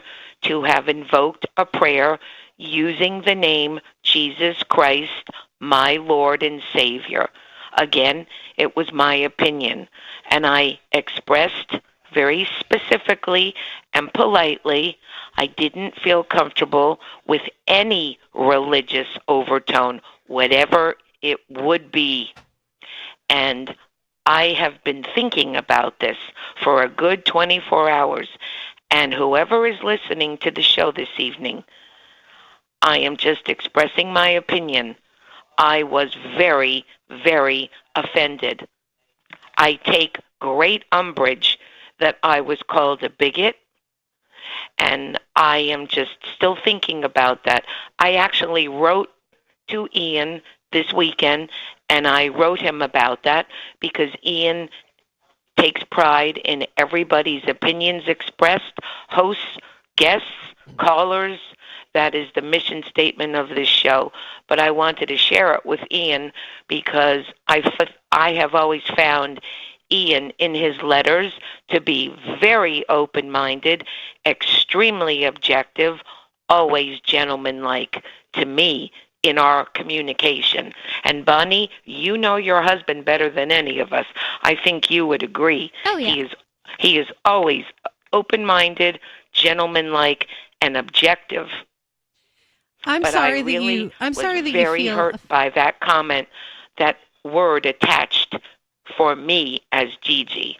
I'm sorry that you feel offended, but I actually liked what you said, Lori, when you said, "Oh, well, the Republican Party has been focusing on evangelical, and there are so many other Republicans out there in America that are not evangelical. They're Jewish, they're Catholic, they're Buddhist, or mainstream Protestant, and other religions as well." And I liked when you said that. I felt comfortable. Yeah. Yeah, oh yeah, there are definitely but I don't other want to religions. be called a bigot. I'm sure I don't feel I warrant that adjective, but I do support, I don't have to like it, but I do tolerate that it was his right to refer to me with that word, because just because I take offense at it doesn't mean he doesn't have the right to say that. That's so the I main do accept point it. There. Yep. Pardon? I said that's the main point there is that, we Yes, all ma'am. have our right to Yes, express our ma'am. own opinions here. Yes, ma'am. Thank you for the call, Gigi. Thanks, Gigi. Thank you. It's Free Talk Live. Call in at 603-283-6160. Join the conversation. Air your grievances. Hi, I'm Derek J. To me, an activist's calling is to actively work to advance a cause. The cause for which I work is personal freedom. I believe my life is best when I engage in voluntary interactions and self-government. I reject the idea that anyone else has a higher claim to my life or my body than I do. I see people who call themselves the government as a threat to my personal freedom. I realize you may feel differently, but my relationship with the people who call themselves the government is completely involuntary. If Starbucks used some of its money to drop bombs, I wouldn't shop there. So why would I support the American empire? The empire does not require my consent. Derek J's Victimless Crime Spree. Watch it for free and order the Director's Cut DVD at victimlesscrimespree.com. That's victimlesscrimespree.com. From Feature Story News in Washington, I'm Jagruti Dave. US President Joe Biden has announced he's dropping his re-election bid, endorsing his Vice President Kamala Harris to be the new Democratic Party nominee. The decision follows months of pressure amid concerns over the 81-year-old's health, age and fitness for office, which had fueled calls for him to step aside from even his most loyal supporters. Biden will remain in post during the campaign, Benji Hire reports. For the first time since Lyndon B. Johnson in 1968, an incumbent US president has abandoned his candidacy. In a statement on Sunday, Joe Biden said the job has been the greatest honour of his life, but that it's in the best interest of the country to stand down. It's not clear exactly what comes next. Democrats will have to decide on a new nominee. The president, who will speak to the nation later this week, believes Kamala Harris should be chosen to run against Donald Trump. Benji Hire, Washington. Barack Obama and other top Democrats have been speaking out in praise of Joe Biden after he announced he's dropping out of the 2024 presidential race. This follows weeks of pressure from senior party figures who have both privately and publicly called on Biden to stand down over concerns about his age and mental fitness. Former US President Barack Obama has issued a statement calling Joe Biden one of America's most consequential presidents, as well as a dear friend and partner. He added Biden's actions show he's also a patriot of the highest order. These words were echoed by other Democrats, including former House Speaker Nancy Pelosi. Reports have emerged in recent weeks that Pelosi was one of the senior members of the party who was privately trying to persuade Joe Biden to stand down. Gretchen Whitmer, the governor of Michigan, is seen as a potential future presidential candidate, said Mr. Biden was a great public servant, but she said her job in this election will remain the same, doing everything she can to elect the Democrats and stop Donald Trump. Mr. Biden says he plans to speak to the nation in more detail later this week. In other news, Israeli officials say they successfully shot down a missile fired from Yemen. It comes a day after an Israeli airstrike reportedly killed 3 people and injured 87 others in a Houthi-controlled area of Yemen. Our Middle East correspondent William Denzelo reports. Air raid sirens were triggered in southern Israel, but officials say the Arrow 3 missile defense system shot the projectile down before it reached Israeli territory. It comes a day after Israel launched an airstrike on Yemen's port city of Hodeidah. Israel says it hit military targets, but Houthi officials say a power plant and oil storage facilities were hit. Houthis had previously claimed responsibility for a drone attack in Tel Aviv that killed 1 person and injured 10 others. Israel's airstrike on Houthi areas is believed to be the first since the war in Gaza began, reigniting fears of regional. You can stick it to the man and big tech. Join our FTL social mastodon at social.freetalklive.com.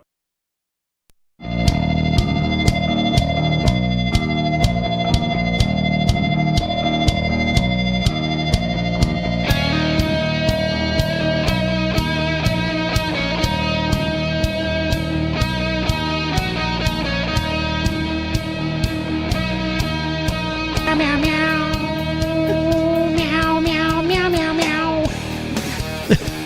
It's Free Talk Live, talk radio you control. 603-283-6160. We had a real cat sing that I couldn't song. help myself. I heard that track, I had to just start meowing. Free Talk Live is brought to you by LibertyMinded.com. Official Free Talk Live gear like t-shirts and hoodies are available at LibertyMinded.com. Plus, you'll find a unique collection of cool and funny Liberty-oriented clothing at LibertyMinded.com. That's LibertyMinded.com. In the studio tonight, you have me, Lori. Me, Bonnie. And Steve Classic. And we do have a caller on the line who would like to talk about their governor.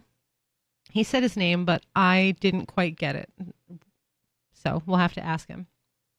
Hi, caller.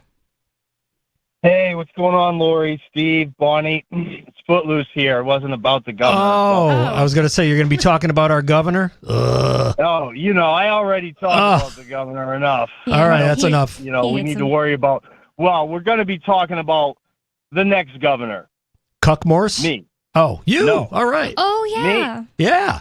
So I'm calling to try to get you guys to convert you, especially Steve. So, Steve, will you change your Chuck Morse sign out for one of mine when I get them? Absolutely. I will absolutely do that. I would too. I would definitely vote for. People have already taken Footloose. them down and whatnot, so the Whoa. Chuck Morse signs. Oh, okay. Sorry, I don't have a Chuck Morse sign. I would. Steve's yard I did see in Keene there was the Chuck a bit right where I think Route 9 and Route 10 come together. There was a giant Chuck Morse and someone cut out the H. Chuck. That's funny. That's really funny. Wow. I live in a really busy road. You can put as many signs in my yard as you want. Nice. They're not saying they won't get torn down though. When they were at Aria's house, they were always getting taken. Mm-hmm. Right, yeah. So I'm going to be strategic with the signs. I'm looking into getting some people some of my people want big signs, 4x8 signs. Yeah. So I'm working on getting some of those as well. I am going to, and so I'll run it down real quick. I'm on the ticket as a Republican, so if everybody wants, vote for me in the primary, let's try to make the biggest impact possible with that. When's that? Do you know?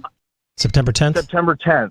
But are you on as September Footloose 10th. or are you using your No, Frank Staples. legal name? Frank Okay. Staples. Thank you, Steve. Yes, so people know me as Footloose, but it's Frank Staples, and I'm running as a Republican, right? So I'll try to get as many votes. Chuck is going to lose. We know he's going to lose.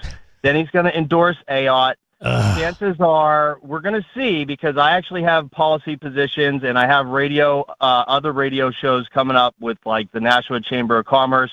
And, I'm definitely going to discuss this tax plan that I have that incorporates a war tax. I think you guys would be very interested in this war tax idea that I have to lower all the other existing taxes in New Hampshire. But before I forget, I will be running a write-in campaign if necessary, right? So keep that in mind. And Chuck Morse is not a good guy. These people are just running photo op campaigns. He accepted the $27 million that me and Therese and the other 9 were arrested over. Oh, he was on that committee? What is it? Was he on that committee deciding to take the money? Yes. The federal money? second Whoa. time. Okay. So remember, bad guy. they voted no, and then we were all arrested. And I just heard from somebody that Chuck told them, we have a plan, don't worry about it. So the reason they voted no was because they knew they had this backdoor plan. That was October 13th that the 9 of us got arrested. And then November 19th, they had a thing at the Legislative Office Building, and Chuck Morse was on the board there that accepted the $27 million, right? And he refuses to talk about that. And these Rhino Republicans aren't trying to hold him accountable either. Any politician who refuses to talk about anything should automatically be just discounted. I mean, in New Hampshire, we have something in our constitution that literally says the government needs to be transparent. Yeah. Right. That should be like the number one rule. I think you should get a helicopter, have Matt fly it around, and do a leaflet drop over all the major cities. Carrying a banner. Right in. So yeah, I do need to I'm going to spend some of my own money. I do have a donation thing set up if people want to donate, but that's not why I was calling in. I obviously do need signs. People want signs, business cards, but word of mouth is the most important thing, and people talking. And I have an actual platform, like I said, with the war tax, the New Hampshire energy independence, reclaim the White Mountain National Forest through eminent domain. And, my view is there can't be a secession without a session, and there's not been a lawful session yet. Right. There's a state law that governs that, RSA 123.1, that the federal government has never complied with. And so we have Article 7, state sovereignty, and Article 10, right to revolution as well.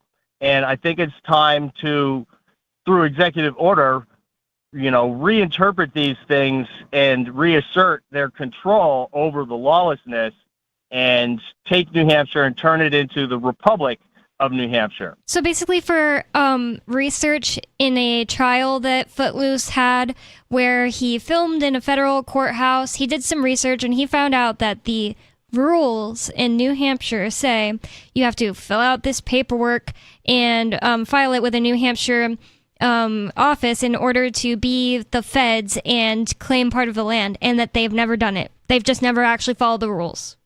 They Correct. never do follow the That's rules. how they have to, for them to get concurrent jurisdiction, they never get exclusive jurisdiction. For them to get concurrent jurisdiction, they have to file plans with the Secretary of State with an accurate description of the lands and what they plan to do with them. This is for military bases, courthouses, post offices, all of them. And they've never complied since 1883. Therefore, they've never had any jurisdiction, and it reverts automatically back to exclusive New Hampshire jurisdiction. So as it stands now, New Hampshire has exclusive jurisdiction. People just think that the feds have some sort of jurisdiction here when they don't. In the prosecutor in that case, they said, "Oh well, we get to do whatever we want." I forget what the rule is. That Words on paper. He called it. He called RSA this law words on paper. It was absurd. And an update. So Gerhard, we got arrested a second time at our arraignments for recording in the lobby again, and he had a court date, and he went recently for his arraignment. And Jane Young, the U.S. attorney, dropped the charges, citing our appeals from the first case. And obviously part of the appeal, big part of it, the first part of it is going to be this 123.1 jurisdiction issue. The Fed said, "Oh, well, the supremacy clause of the Constitution." So basically they are saying they can do whatever they want, no matter what a state says. And the judge was like, "Yep." The supremacy clause works either, Right. but yeah. It's crazy they just say that out loud. Yeah. The 9th and 10th Amendment of the United States Constitution point to the states and the people, and our state constitution is more protected than the federal constitution, which is why the Free State Project picked New Hampshire to begin with. So, we should always be looking to the state constitution in everything that we do. Keep it local, more local. Yeah. Keep that 10th Amendment or Article 10 Yeah, in the New Hampshire Constitution. It sounds like you have some really good platform issues. I appreciate it. Yeah, and if you guys can follow me on X, it's at Frank N as in Nancy Staples, like the store, Frank N Staples. And then it's Frank Negus Staples for Governor Facebook page. If you're on Facebook, I post my policy positions and whatnot there. My phone number is out there. People can call me, message me. I respond. I write all this stuff myself. I do everything myself. You guys know how I am. I'd love some support, some shares.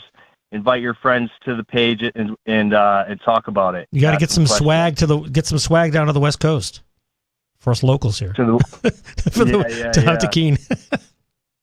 I'll definitely, the signs. I was designing signs all weekend. I got the design picked out, so I just got to pull the trigger on the order and then start doing the business. I want to do business card designs. Airdrop the leaflets. So I was thinking like the folding business cards, you know what I mean? So I could fit more information. It's going to save me because I don't have all these donors like Blackstone and Vanguard and whatnot like Kelly Ayotte does. She's got, bazillion dollars behind her. So we got to do this guerrilla style. Oh, I'm going to be integrating the White Rose stickers in there. Awesome. I just got some. Yeah, so I'll have some White Rose sticker designs for people just to print off and put up, and that's going to be an easy way to get the word out. Nice. Sounds all great. right, Governor. Yeah. All right. No, thank you guys for your time, have a good night. Enjoying the show. Yeah, thanks for calling. Thank you. He told me he was running. I kind of just forgot because it was a while ago. So I'm definitely going to vote Frank Staples for governor. Yeah, it really does sound like he's got some good issues on there that he's concerned about. Yep, he had told me some of his things he's going to run on, and they were all good in my book. I'm pretty sure none of them were something that I disagreed with. Yeah, and the other option is a cop. Yeah. I don't know anything about Cuck Morris. I don't know Cuck Morris. So funny. I can't take his name seriously every time I see the sign. Because it looks like Chuck Norris? Yeah, well, because my kids have seen this cartoon before, and there's like woodchucks in it, and like the woodchuck's hero, these woodchucks, is Woodchuck Morris. Whoa. And so every time I see it, that's what I think of. I've never heard of that cartoon, but yeah, I can totally understand that. Yep. All right, so Steve, you got your number 2 story for our number 2 story? I do. I didn't know that I was going to read it. Yeah. Whenever there's a number 2 story on And Sundays. our number 2 story. I've got to find it here. It's in the prep. Our number 2 story. Well, let me see if I can find my glasses here. So our number 2 story for tonight, which actually is our number 2 story. Your poop schedule says a lot about your overall health, study suggests. I agree. So, Yeah, I agree. yeah. People who don't have a normal schedule or who go like a billion times a day, I'm always sus. What is wrong with you? Also, I'm sorry, but I just think I disagree with pooping at night. Why do you do that? I know. It is weird. I really don't like You disagree with it? Or is it disagree with you? Somebody that I know is always pooping at night, and I'm like, why would you do that? Why would you have your schedule set up that way when it's like it's like you're going to be busy. There's going to be someone over, something like that. Like at least in the morning, it's like usually you get some alone time. Right. Or what if you're like extra tired and you want to go to bed early? Now you got to wait? Yeah, there's Weird. something wrong with that, and I don't like it. So that's like At least not you don't, health-wise. maybe you don't have to wake up in the middle of the night and do it. I mean, well, I unless feel you're like you're sick. more likely to have to wake up in the middle of the night and do it if you're a night pooper. Can we say that on Night pooper. Yeah. Night pooper? Anyway. We all 3 said it, so you're going to have to say it on the air. A new study published Tuesday in Cell Reports Medicine, I don't know what that is, reveals that bowel movement frequency significantly influences physiological. How about we just say long-term health? There you go. Physiology and long-term health, with the best outcomes linked to passing stools once or twice a day. Nice. Yep. I dated totally this agree. guy one time that would go like 5 times a day, and I was like, this cannot happen. Wow. That's what is not right. wrong with you? There's That's also something- wrong. You should go to the hospital. The TP immediately. budget must be, geez. Yeah, that is terrible. Right. But also, like once every week is terrible. Also, that like how do you not feel like your body is full of toxic? I know, like I do not feel good if I cannot go. yeah. I start to worry. I'm like thinking about like, wait, when was the last time? The article continues. Previous research has suggested associations between constipation and diarrhea with higher risks of infection and neurodegenerative conditions, respectively. Say that 3 times fast. One I just huge tried. reason for that, well, people who go on SSRIs, they get diarrhea. And the reason is because serotonin, it's like only 5% of the serotonin in your body is in your brain. The rest is in your gut. And it's really, really bad for you. And it's like when it's overgrown, and yes, I know, like the government wants you to believe that it's the happy hormone or whatever, but the happy chemical, but it's actually really like not good for you to have too much of it. It's a muscle relaxer. Is it? Yeah. That too? Yeah. So it like relaxes your bowels. yeah, and it influences your milk letdown when you're breastfeeding a baby. Wait, is that bad or? No, but like it relaxes you. Everything has its purpose. I just mean like it's when you have too much of it, it's bad. Mm-hmm. So like with the SSRIs, they make it to where your body won't like reuptake it and like take it away. So you're having a whole bunch of it that you wouldn't normally have all at once.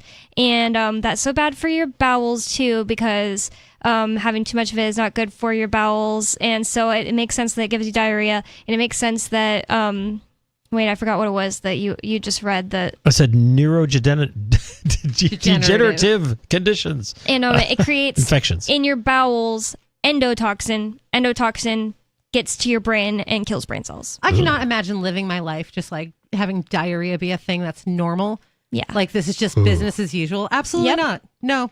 A girl I would that not take that medication. Well, you'd probably have to change your diet, I would imagine.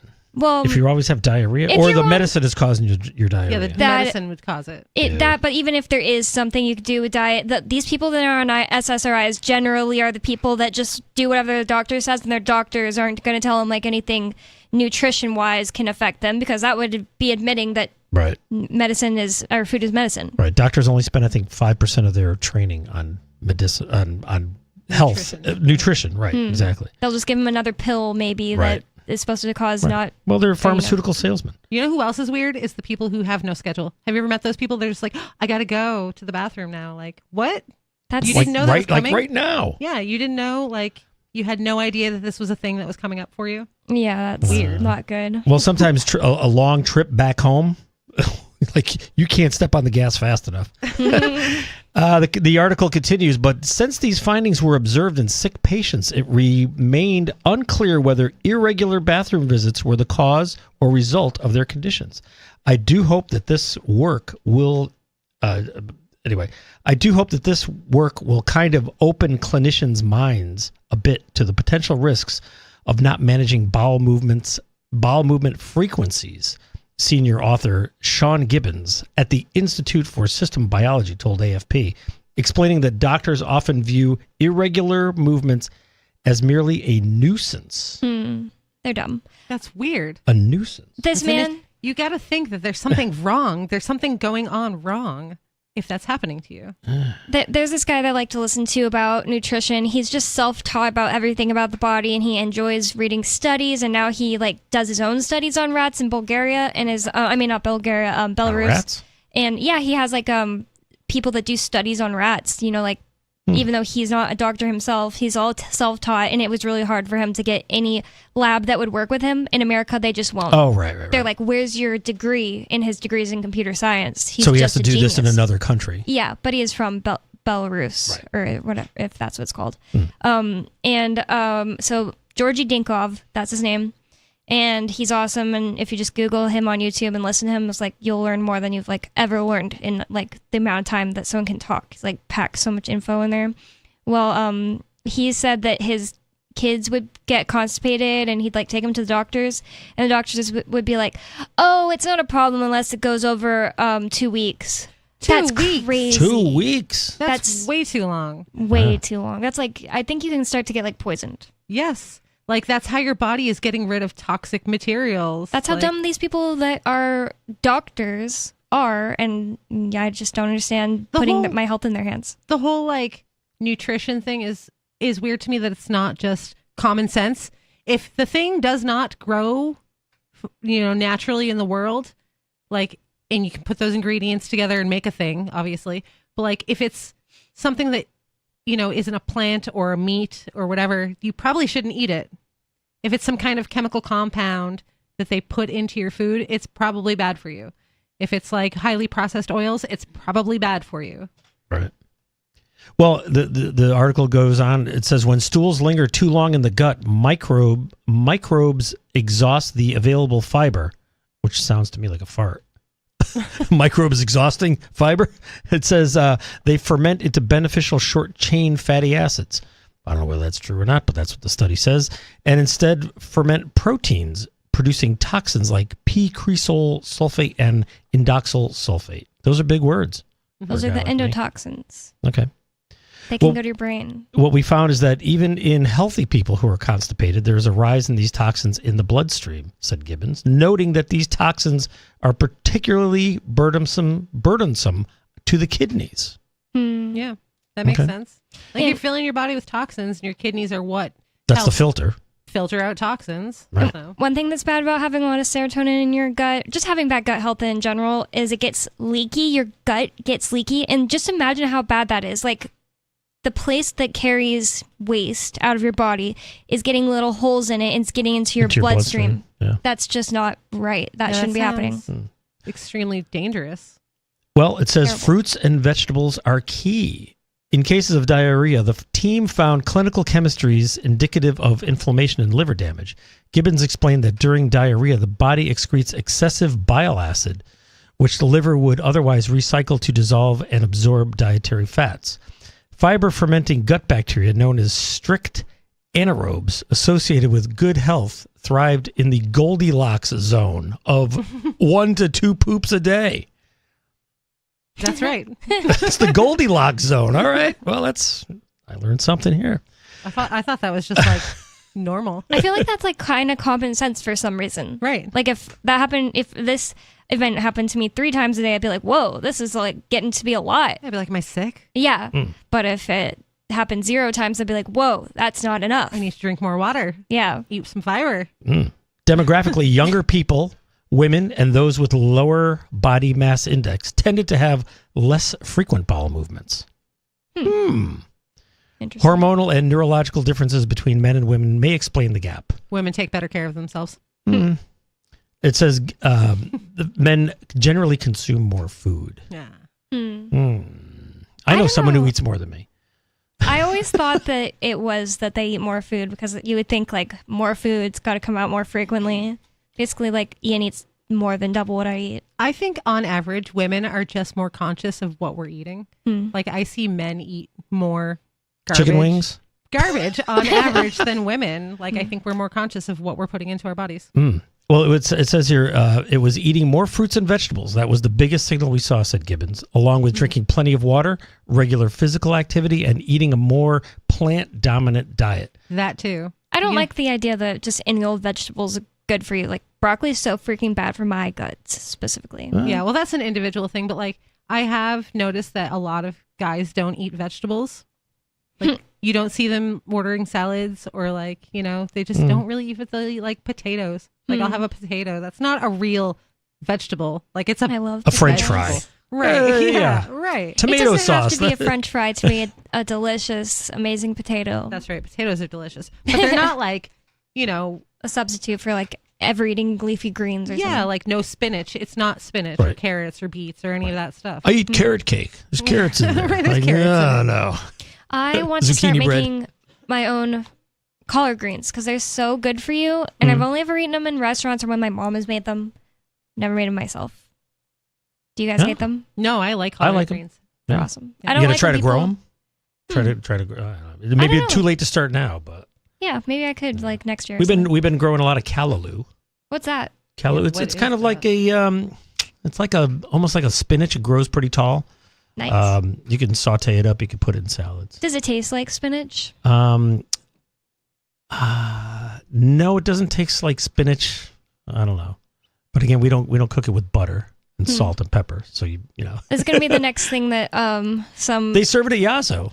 Oh really? Callaloo, yeah. This is gonna be the next thing that some Democrat president comes and says like to try to relate to people. Oh, you know when you buy your callaloo at Whole Foods, you can get your callaloo lemon. I had a bunch of goosefoot just pop up in my garden. What's that? Yeah, it's like just a weed, but it's totally edible and tastes like spinach. Oh, wow, cool. nice. Yeah, See, I like and it's spinach. all taste. over the yard, and I was like, score, free food. Nice. Yeah. Nice.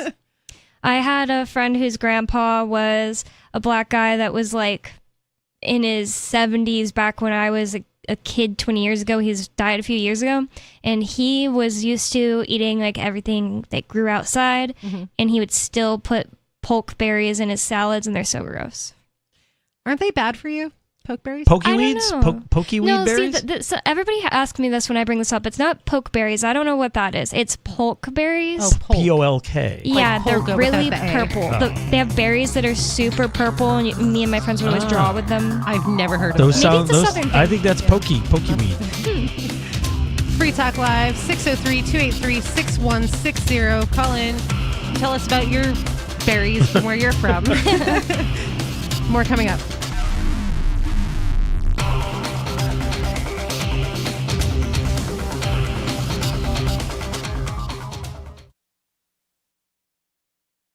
This hour of Free Talk Live is brought to you by Dash Digital Cash. Dash is the cryptocurrency designed to be used for spending. In addition to being one of the world's first cryptocurrencies, Dash was the first crypto project to have a decentralized autonomous organization that to this day continues to improve and promote Dash. Every month, 10% of the mining rewards go into a treasury. Anyone with one Dash to spend can put forward a proposal to the Dash masternodes. The masternodes vet the proposals and decide which ones move forward and are funded by that treasury. Nowadays, DAOs are plentiful, but Dash paved the way by doing it first, nearly a decade ago. Dash is one of the oldest cryptocurrencies and is widely available on exchanges, including the decentralized Maya protocol, and in multi-crypto wallets. It's easy to get and use Dash. Start by learning more at dash.org. Thanks to the Dash DAO for sending us 32 Dash per month to promote Dash on the air. Visit dash.org to learn about Dash. Dash.org. There are basically two types of advertising, direct response and branding. Radio's great for direct response with its low cost to listener ratio, but audio can't be beat for branding, which is a longer term endeavor. You want to be the first thing that someone thinks of when they think about your product or service. If you have a local business that you want kept top of mind in your community, call the station. If you need national reach, Free Talk Live's got around 200 radio stations, millions of monthly listening sessions, can suit all budgets, and if we don't think we're right for you, we'll tell you. Email me, mark@freetalklive.com.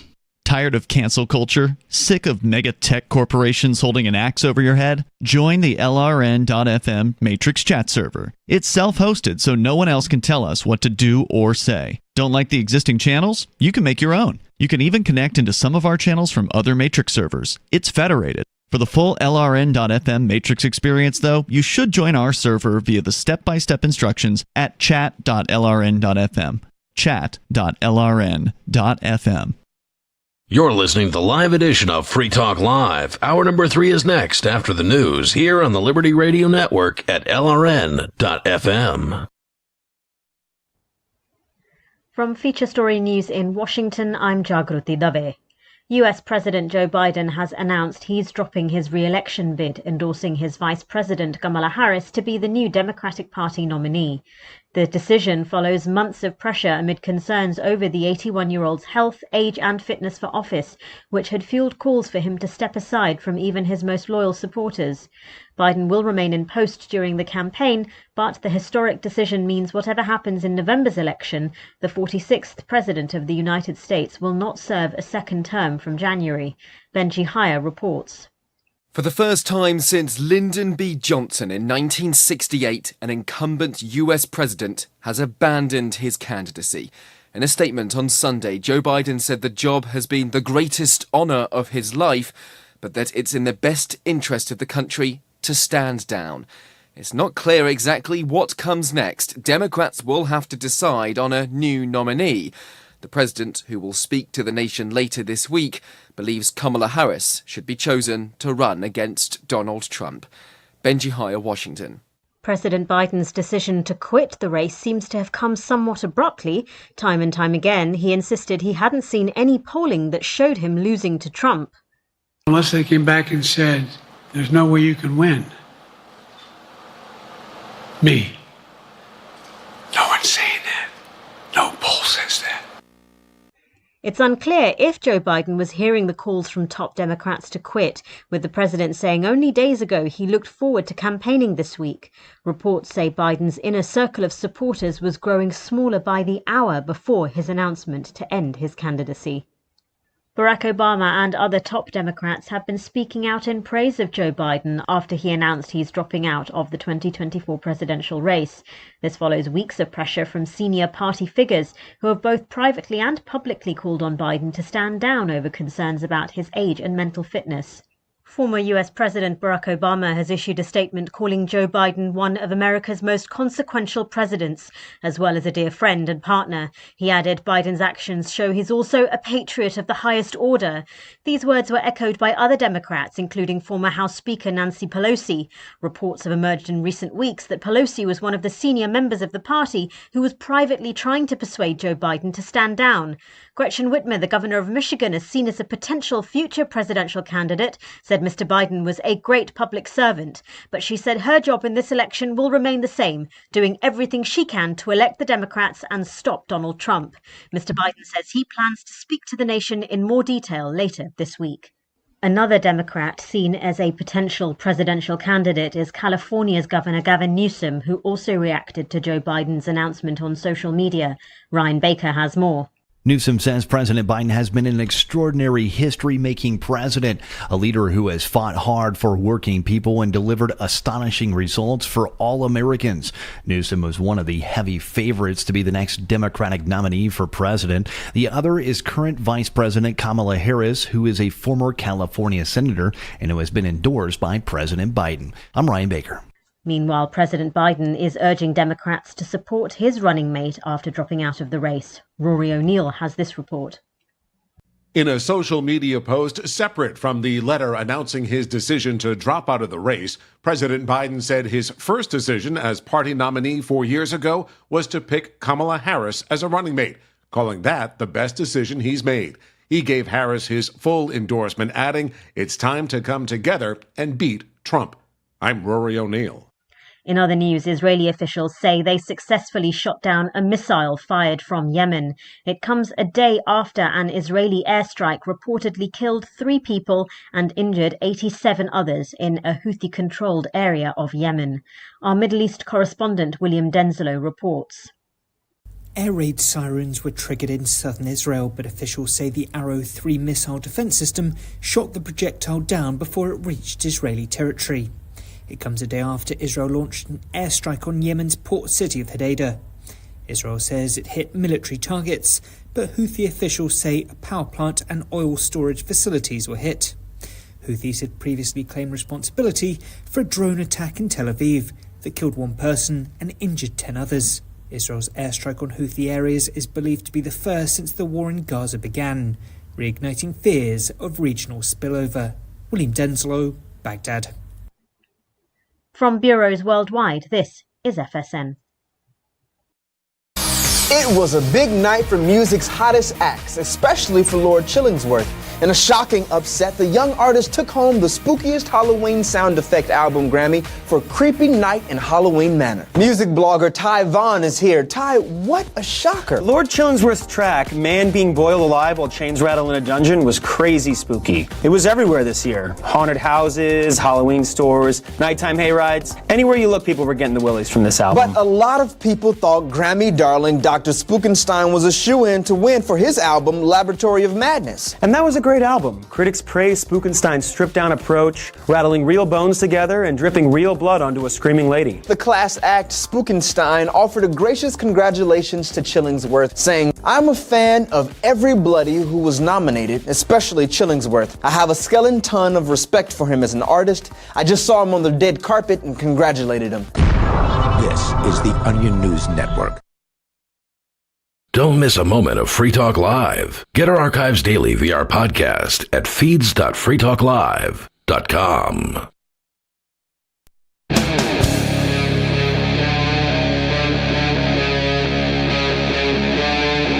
Free Talk Live.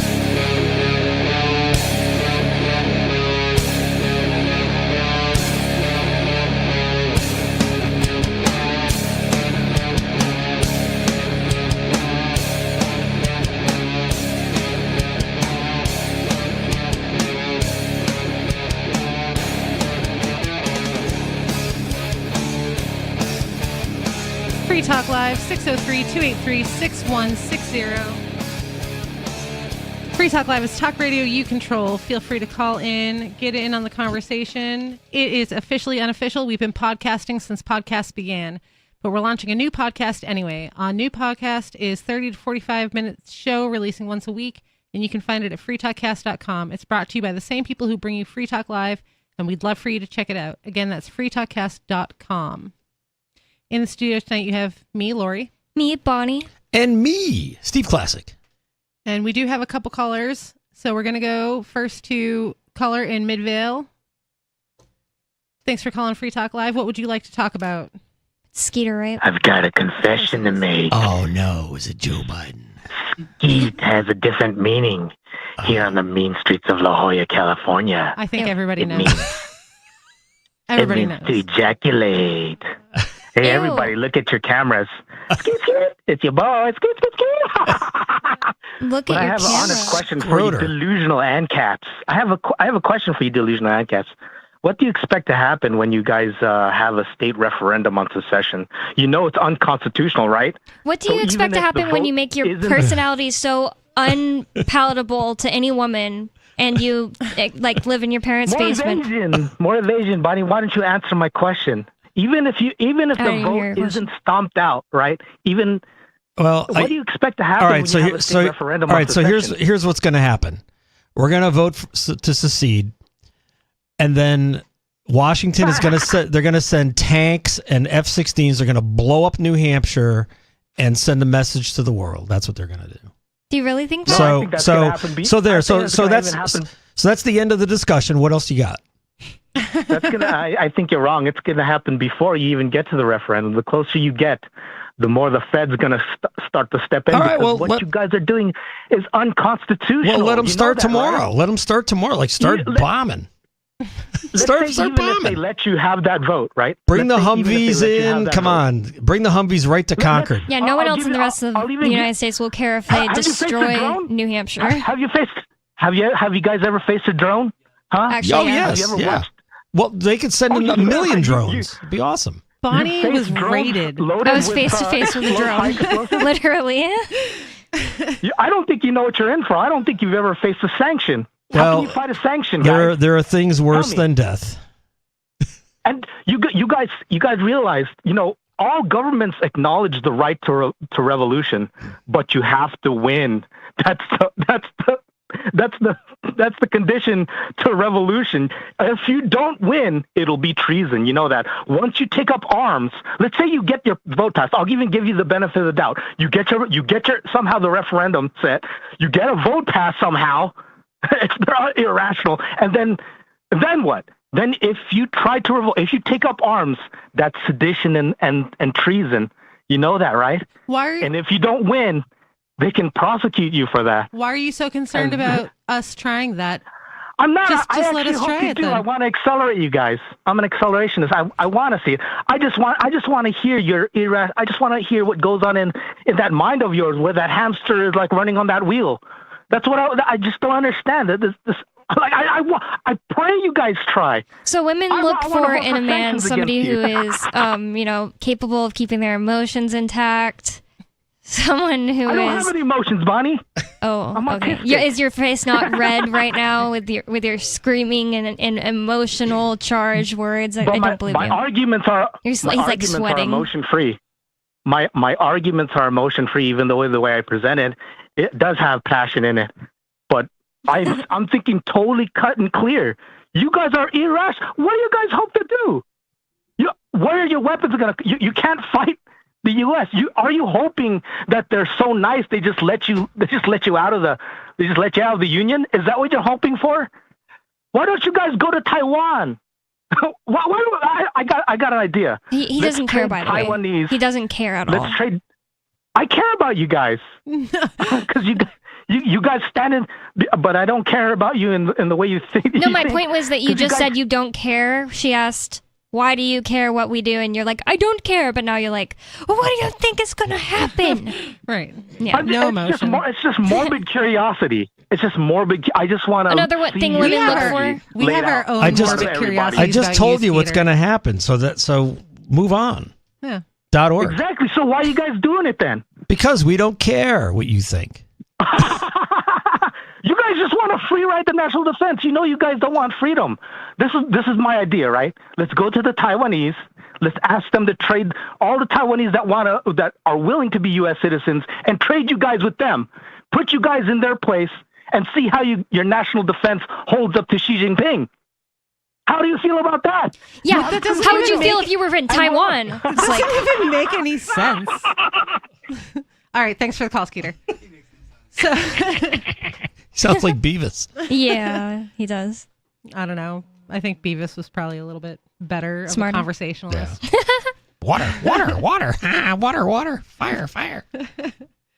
So, Bonnie, you have a story about Christians not being very Christ-like. So this story is about this specific group of Christian nationalists who are okay with violence because they say that there is Bible verses, scripture that justify their violent goals. Are they in New Hampshire? I don't know if they're in New Hampshire. I might say. Schroeder would probably want to know that. This is from the Washington Post, and the title is, and it's crazy because I brought this in for show prep the day of the attempted assassination against Trump, and I had pulled it up, and it was already in my folder before the assassination attempt happened. So this is from the Washington Compost? Yep. Okay. The title is Pro-Trump Christian Extremists Use Scripture to Justify Violent Goals. And no, I'm not dumb enough to think that means like all Trumpers are like this or all Christians either.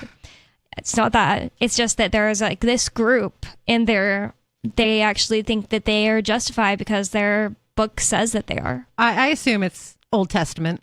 Well, I mean, it could just be 3 people, but the Washington Post gets a hold of this, and then this group of people. Yeah, that's when right. it's It could be all 3 feds. Yeah, they probably just like overheard someone at a bar, like, oh, those people are. Let's make a great story. Yeah. Each one is FBI agent too. Exactly. It says it would be the source would be a 14-year-old girl. Right. All FBI agents are 14-year-old girls. It says, to his most zealous Christian supporters, Donald Trump's campaign is a crusade against evil liberal forces. Ain't that the truth?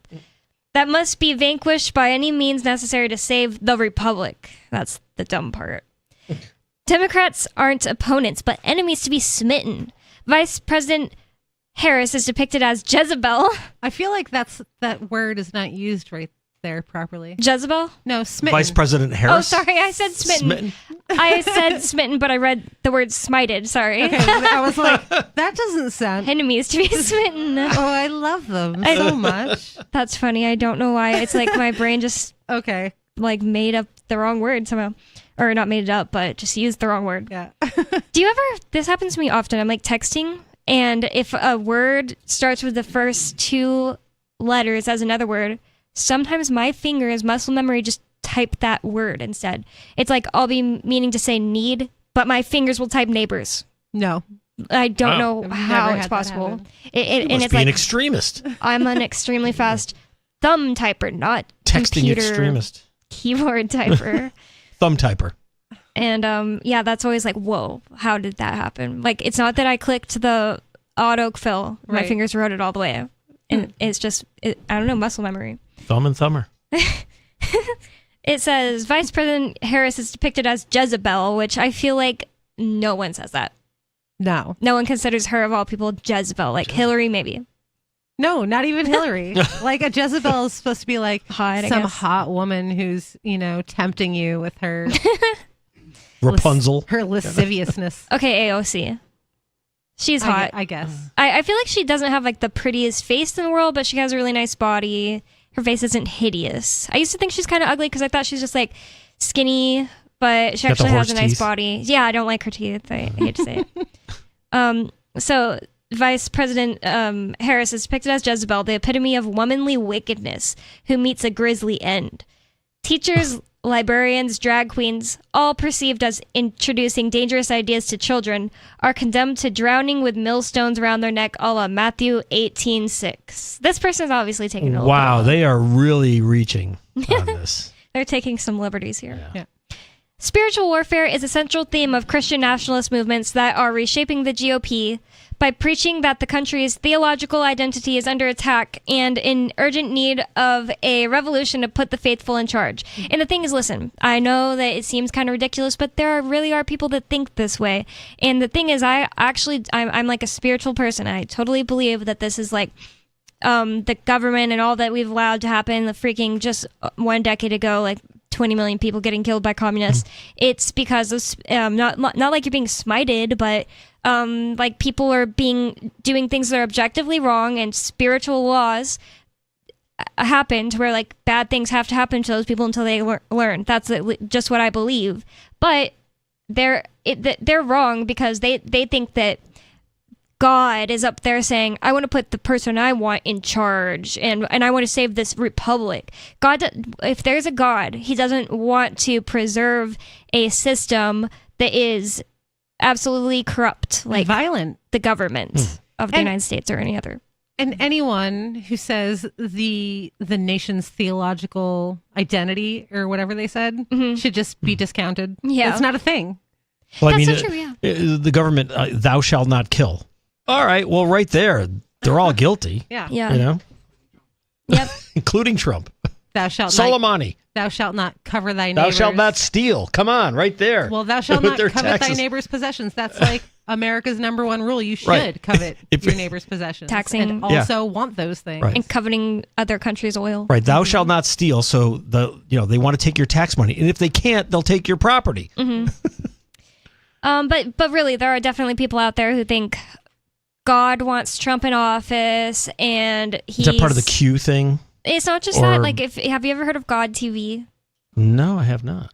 I've heard of It's Free a- Talk Live. It's a channel on just like cable, God Oh. TV, and like I have this video of this man, James Baker, saying God wants you to vote for Trump. Like, he's telling his listeners, Is God he a wants you to preacher vote for Trump. or like a spiritual? He's gotten the download from the No, Almighty. he's like a regular preacher. He was in prison for a while, and he it gets like clowned on a lot because he'll have these like moments where he's like, they put me in prison, and I don't really blame him for that, but I kind of think that he's like a opposition, like trying to make Christians even look bad, maybe, or just like the right look bad, because he'll do stuff like that where he's like, It's they pretty put me in easy to prison. do. Yeah, They kind of walk right into it a lot. and I took a video because it was like on TV all the time when I was like in like 2016, and so like right before the elections, and he was like, God wants you to vote for Trump. It's so crazy, like some of the stuff that is taught by these like in my opinion fake Christians, because of all the things you've pointed out. Thou shalt not steal and kill. Right. What's crazier is that people are like, yeah, that makes sense. Yeah. God told him that we should vote for Trump. Let's go vote for Trump now. And when I was a kid, I have said this with a friend of ours, a sometimes caller of the show, who's a Christian. He said, like, just a couple decades ago, it was like not normal. And I remember, like, growing up in Christian churches, it was not normal for the preacher to tell you anything about his political leanings. Yeah. And now it's like, well, to maintain the tax status. but I mean, You can't. It would be like, no, but they do now. Oh, they They'll do. like talk about Trump. They won't say like you have to vote for him, but they talk about it now. I mean, you could talk about you wouldn't necessarily talk about a specific candidate or a political party. But if you could say this party likes war, they're bad. This party likes that.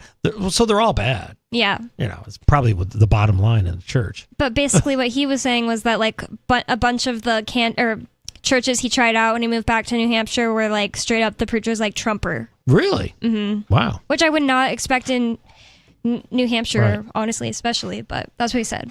And just on TV, like I don't remember the 700 Club being like, hey, vote for George Bush, but I could be wrong. Right. So yeah, I Well, definitely feel think like the Trump of cult is different than a lot of the political like groups that we've seen in our lifetime. Like the people who are the fans of Trump are really like mega fans because he's actually likable, unlike But Bush. you know, I mean, I guess they kind of like him, but they also like the message that he brings. So it might not necessarily be him, but the message of freedom and populism and America first, make America before we send $800 billion to Ukraine, why don't we just fill in the potholes here? Like, whoa, that's an incredible idea. You know, so I'm people glad that's like popular. that. Yeah. That's a popular idea. Take out the garbage, fill in the potholes. Has there not been a president who's ever run on a platform like that before? I think in modern history might be a little bit of Ronaldus Magnus, which is Why do you call him that? it's Ronald Reagan. Oh. Why do you call him that? Is that like a magician name? No, Rush Limbaugh used to call Ronald Reagan Ronaldus Magnus. It was kind of funny. But so he voted on I think it was like, to make America the shining city on the hill, as he said, and to bring more pride back into the United States, for your own country.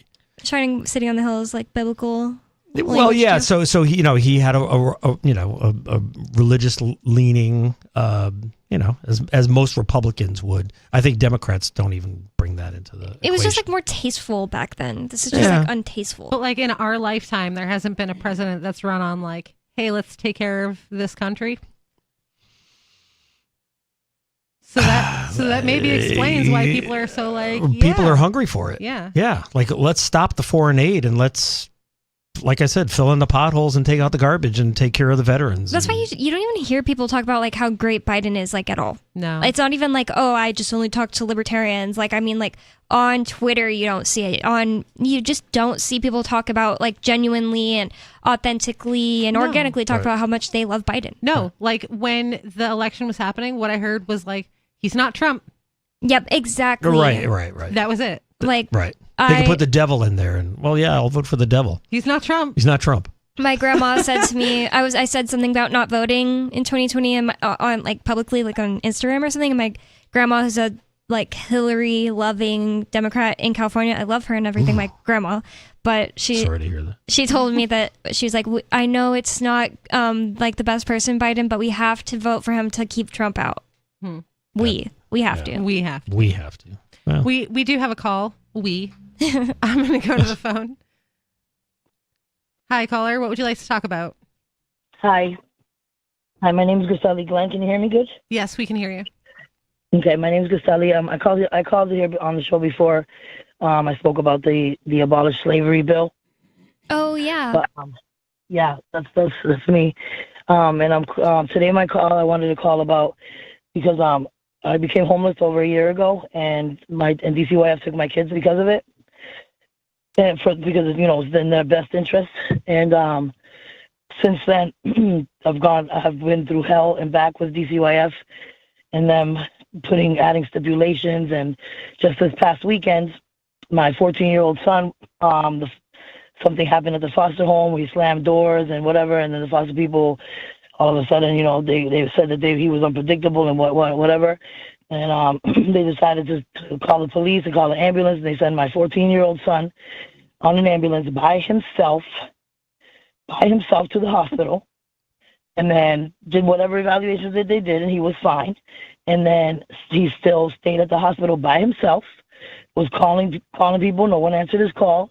One of the therapists might have she answered one of his texts, but all the other people didn't answer his call. He didn't know what to do. He called me, obviously, and wanted me to pick him up, and obviously I couldn't pick him up. I would go to jail for kidnapping. Jeez. Kidnapping your own kids. I filed an emergency ex parte because if this is what you call, because they have not done anything that's been in the best interest of my children since the start. When they first got them, they put them in a home together, and then the home started acting funny. They wanted to take my son's phone away because they sent him to school while he was suspended twice, and he called me and told me. Then they tried to send my youngest son to bed at like 6 o'clock because he didn't want to eat his food. And I said, we don't do that. I let DCYF know we don't do that. We don't. Do you want to eat something that you don't like? Do you want me to make you eat something that you don't like?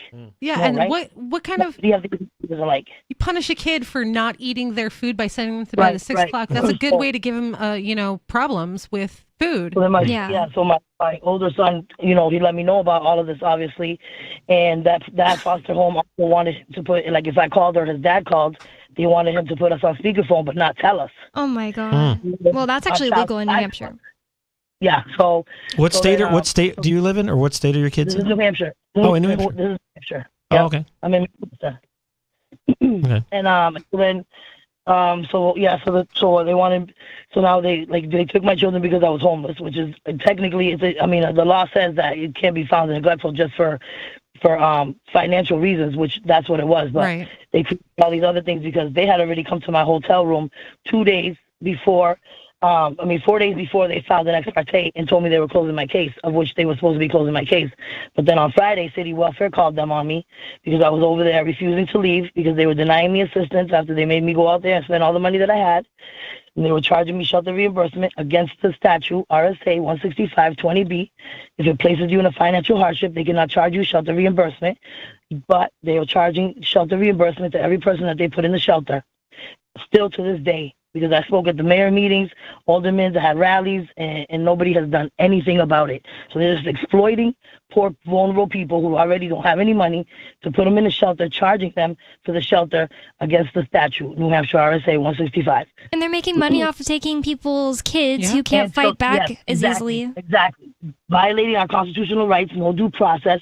They didn't even call me and let me know about what was going on with my son. If he wouldn't have told me, I wouldn't have known. And then, get this, because I record all my interactions, conversations with them because I know how grimy they are. I already have experiences with them. I lost custody of parental rights of 3 of my other children 15 years ago. So that was when I was young and naive, but I'm not that same person anymore. So I record all of my conversations with them. I make sure that I have everything. And my son obviously learned from his mother because when they're sitting there talking to him, or the reason they had him in the hospital is because the foster person didn't want to take him back of where my younger son is. And now they're separated. And they had him they had him at the hospital for 24 hours by himself. Then they put him in a temporary foster place. Then he was in DCYF office all day long.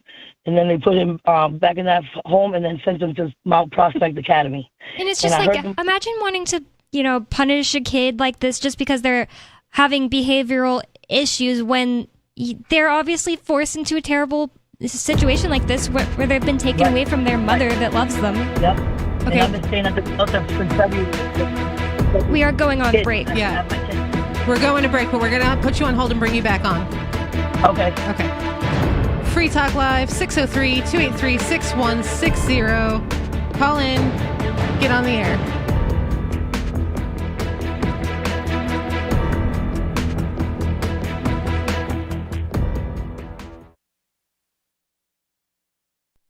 On Free Talk Live, we're bringing people to the ideas of liberty every day. From wrestling superstars like Glenn Jacobs. You guys really are having an impact, I believe. Like I said, a lot of where I am now is due to listening to Free Talk Live. You changed my mind on some very important issues years ago. To random people tuning in on the radio.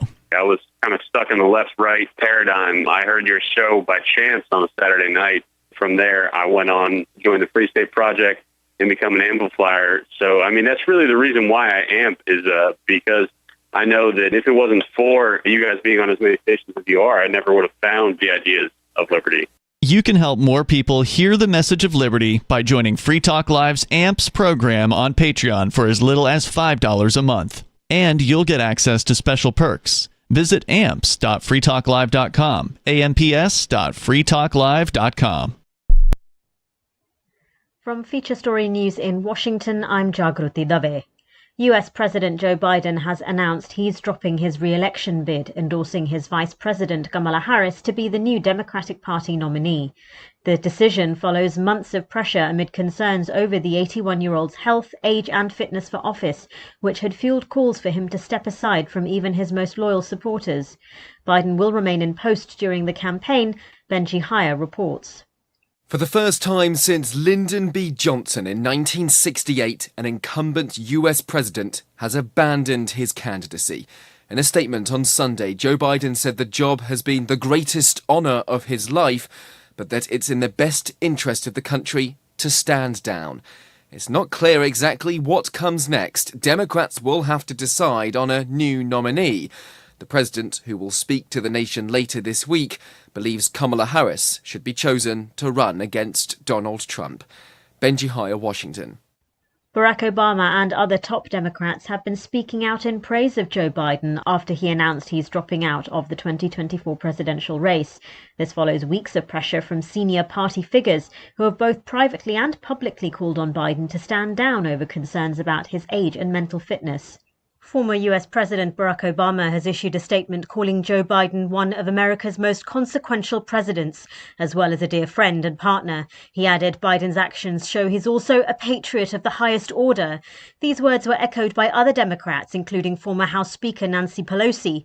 Reports have emerged in recent weeks that Pelosi was one of the senior members of the party who was privately trying to persuade Joe Biden to stand down.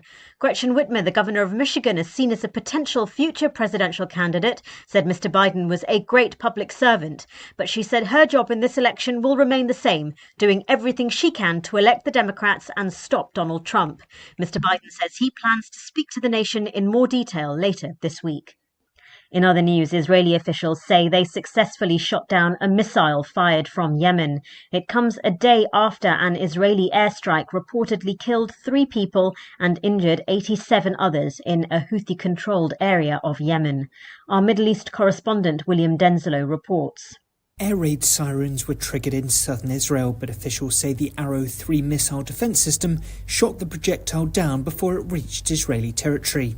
It comes a day after Israel launched an airstrike on Yemen's port city of Hodeidah.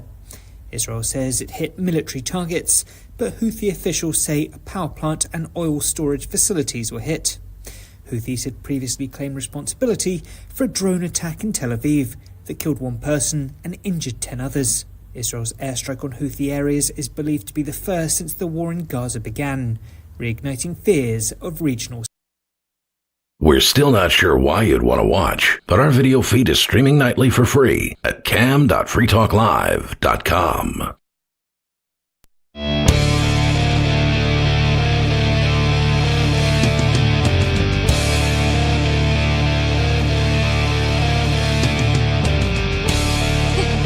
It's Free Talk Live. Talk radio you control, 603-283-6160. I'd like to thank Jonathan for being an amplifier with us here at Free Talk Live. That means that Jonathan went to amps.freetalklive.com and signed up to support the show. AMP stands for Advertise, Market, Promote, and Support. Thanks to Jonathan and everyone who supports us. Again, that's amps.freetalklive.com if you'd like to check out the perks and benefits of becoming an amplifier. Tonight in the studio, I have me, Lori. Me, Bonnie. Me, Steve Classic. And we're going to go back to the phones with this caller whose kids are in the clutches of DCYF, which is Department of Children, Families. Department of Youth and Family Services. Okay. I think. Something like that. It's CPS in every other state. Child Protective Services. Yep. Yeah, it's the same thing. But they do tend to put kids in homes that are not screened at all for safety and take kids away from parents for things like, she's staying in a hotel or you just don't have a lot of money. Your house is not great. Oh, you haven't taken the trash out in one day. It looks like it's a dangerous place. Well, why? Because it's profitable for DCYF to take children away. It's literally how they make money. I have seen DCYF reports that say things like, there were dishes in the sink. Oh, no. Dishes in the sink where they go before you wash them? Wow. No. Yeah. Right. If you're putting an addition on your house, there were nails all over the place. There was construction and dust everywhere. Right. Things like that. Or their parents smoked a joint. Who cares? It was hot in the house. These kids are summertime. These kids are not in danger for a lot of the case. I mean, there are some where the kids are legitimately being abused or in danger. But a lot of them, the kids are not in danger in any way, and they take these kids and they get money. This is a money-making operation. Right. It's child trafficking. Child trafficking, legalized child trafficking. So how does DCF end up in your house? You have to let them in, like vampires. Well, there you go. Come back with a warrant. And I guess they'll come back with a warrant. But how do they know what situations? I feel like a lot of people don't know. Do the kids say something? Well, in her case, I think, did you say your name is Araceli? Griselli. Griselli. Griselli Glenn, yeah. In your case, you said that the people who you were going to apply for housing assistance, they told on you? City welfare emergency. It's the city welfare, so it's for emergency assistance, shelter, and just emergency basis. They reported her to DCYF. I went there. So they were here's emergency shelter, and also we're going to take your kids? So they were refusing to assist me after they had kicked me out of the shelter to begin with because I had received my income tax money, $4,500. So now I was able to provide my basic needs, and they kicked me out of the shelter with my children, so me to go spend my money on hotels because I still didn't have nowhere to live. And here I was, full circle. So this was months later, full circle. Here I am back in line with no money, nowhere to live. And this is exactly what you wanted. So I that's what I was saying in there. She was trying to deny me assistance because she said I couldn't account for $1,300. I sent her the $1,300 accounted for in her email, but she still wanted just to retaliate because I had gone to every mayor and alderman's meeting that they had and spoke about it, about how they were charging poor people for shelter reimbursement when the law says that if you are in a financial hardship, they cannot charge you. Now, the statute itself does not define what a financial hardship is. So how are we supposed to know what a financial hardship is and the definition of a financial hardship? Well, I found the definition of financial hardship in the PUC 1200 rules and regulations that is enforced by the Utilities Commission that Manchester City Welfare must abide by. And in the 1202.09 says financial hardship is anyone who receives any local, state, or federal income or to make up for a subsidy for low income is considered to be in a financial hardship.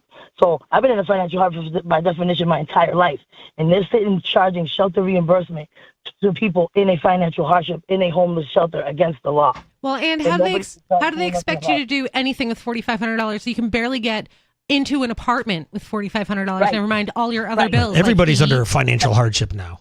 Right. With inflation, it's ridiculous. The main thing here is that these people have too much power. They're the ones that called City. Well, they had because DCYF had already gotten reports before. They had gotten reports from the police, and they all had expressed concerns of homelessness. And then there was one anonymous report that said that my youngest son was with my older son, and that he wasn't getting any benefits, and that my son wasn't getting fed, and blah blah blah. My older son is a store manager at Dunkin' Donuts. He has more than enough money, and I have always provided for my children, no matter where they were. So they're fabricated lies, and which they do regularly, and they get away with this. So I went at City Welfare 2 days before that. That was on a Friday. So Wednesday they came to my hotel room, which was the last couple of days that I had paid up till, and knocked on my door and told me that they were closing the case. And I said, well, it should have been open in the first place, because I recorded our first conversation on the phone with her, told her everything that was going on, and then asked her what she was going to do to help me. Did she have something to help me, resources, somewhere to go, an apartment, shelter, or whatever? If she didn't have any of those things, then DCYF can kiss my ass, and those were my exact words to her. And I hung up on them. So it's definitely periodically kept asking me what's going on. And I'm like, don't worry about what's going on unless you have some type of help to offer me. Don't worry about what I'm doing. Are you legally required to answer any of their questions? No. Then just say I don't answer questions. It's so obvious that these people are retaliating against her because she went to the governor. That's exactly what they do. They retaliate. That's why they filed the ex parte to begin with. They're just harassing How do you come to my hotel room and tell me you're closing the case, and then 2 days later, City Welfare calls you? The case should be closed. Because you came to my hotel room and said you were closing it, right? They did something similar to Jay Noon. They closed his case, and then all of a sudden she got pulled over, and they said, "Oh, you have a warrant out for your arrest," and it was a new case on the same charges. Oh, well, they didn't close because they hadn't been closed yet, because it was just 2 days before, so it technically hadn't been closed yet. So it was still open. City Welfare called them. So then that was on a Friday. That Friday, because I was refusing to leave, they were refusing to assist me. The police made the shelter take me and my children in for the weekend. And then on Monday, I went back to City Welfare, brought my kids to school, went back to City Welfare, and I ended up getting arrested at City Welfare. So the DCYF, while I got arrested, City Welfare called DCYF again and told them that I got arrested. So then DCYF started getting on the phone with the school. But when I was arrested, I know better. They were like, "Oh, we'll try to get you out in time to get your kids from school." Yeah, sure you will. I called my older son to go pick up the kids, and when he got to the school, DCYF was on the phone. Now, what are you doing on the phone? Calling the school for? You're overstepping your boundaries. You got no business calling the school because I got arrested. Oh, they thought my kids were going to be at school waiting for mommy to pick them up, and she wasn't going to show up because she was in jail. That's what they thought. Yeah, that was their plan. Yeah. Boundary. And then so when they filed the ex parte, that was 4 days later from when they came to my hotel room, and my oldest son had picked my kids up from school, and he has his own apartment, and he told DCYF that they were going to be with him, and he reluctantly gave her his address. And then she lied on her report and said that he didn't give her the address, and that he didn't confirm to her if the kids were going to be still have somewhere to stay tonight. Blah blah blah blah blah blah blah. So unfortunately, this is the cycle they keep people in, is they take people who are in need of help and they say, "Sure, we'll give you help, but now we own you and your kids, right? Or Strings we're going to at attached. least act like we do." Yeah. This is the help government gives people. The thing different with me is I'm not complying. I'm not complying with anything that they're telling me to do because they shouldn't have my kids in the first place. I'm appealing everything that they say, everything that every decision that they make, because they shouldn't have my kids in the first place. That's point right. blank, period. They made no reasonable efforts, like they signed under pains and penalties of perjury, that they made reasonable efforts to prevent the removal of my children. Well, what were they? Because we were still homeless. So if you made any reasonable effort to prevent that, then we would have had somewhere to stay. And that's the only reason you were involved in my life. On top of that, they do these things without any kind of judicial process whatsoever. They're like, "Oh, well, this person called and said that there was something wrong, and now we're just going to go and we're going to take your kids without proving anything." Right. And they're all buddies, so that bureaucrat probably knew exactly who to call. Yep.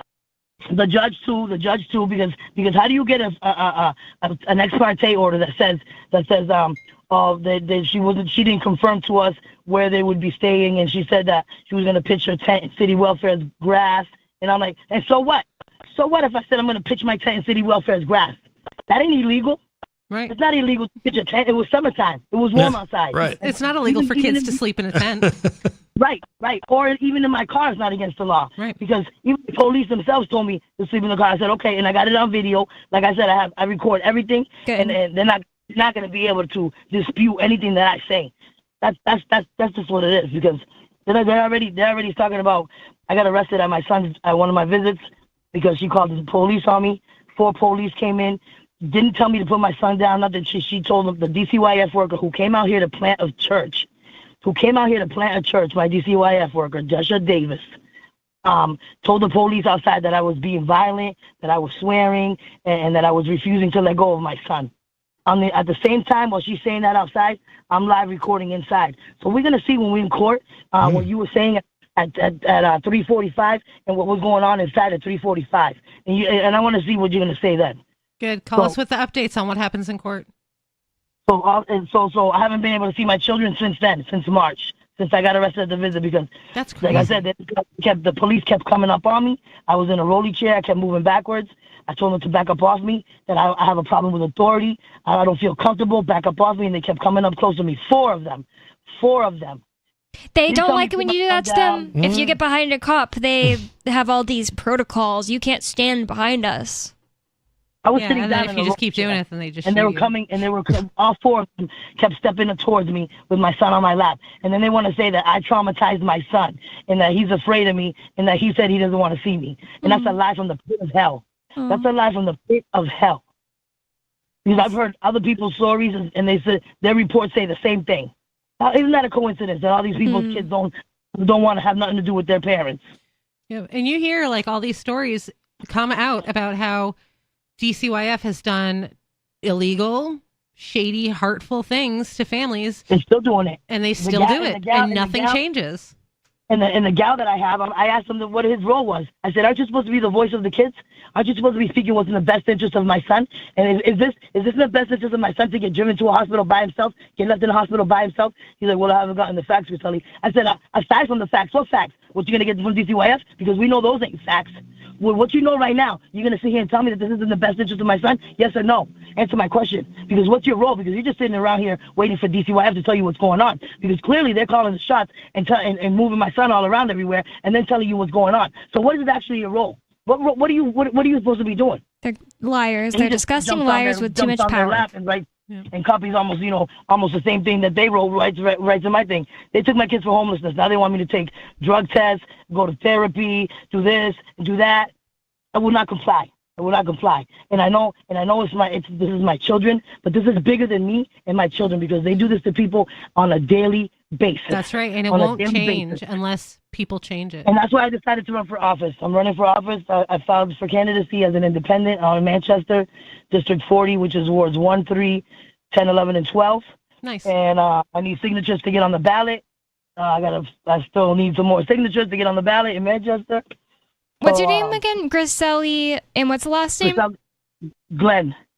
Glenn with 2 N's? Griselli Glenn. Yeah, Griselli Glenn.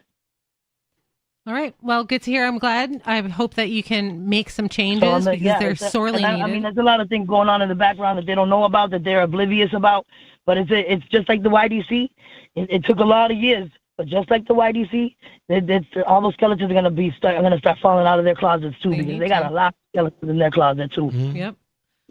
Yep. The dark comes to the light. It has to come to the light. And I'm calling it forth in the name of Jesus. God over government. Thank you very much. Thank you. Thank you. Get that out there. There's a lot of people like me. There's a lot of people like me that are not being represented, that are underrepresented, that have no hope anymore. Just there's too many people that are completely not even considered up in that state house when they're making those decisions and deciding all these laws and bills and policies and whatever. Nobody's up there like me that has a voice that has lived experience like I do. Maybe that'll change now. Lived experience. That's my platform, is on lived experience, because who's going to be able to better tell me what's going to help a certain community if you've never been through that? That's right. I've been marginalized, life, treated like a second-class citizen, and I'm an American. So these people in DCYF and in every other part of government, they run on saying that they're going to, DCYF, they don't have to run. They're unelected bureaucrats, but they say that they are in this to help people, and they consistently break up families unnecessarily, hurt people, and I wish that more people saw it. So I'm really proud of you for going out and telling your story, even though it's probably really hard to be going through, so... It's extremely hard, but I'm looking. We all talk about defund the police. I want to defund DCYF. Good. Yeah, that's good. Defund everything. They need to reroute that money that they're collecting on our kids for taking our kids and reroute it to be able to, instead of paying somebody else to be taking care of my kids right now, why don't you pay me to take care of my own kids?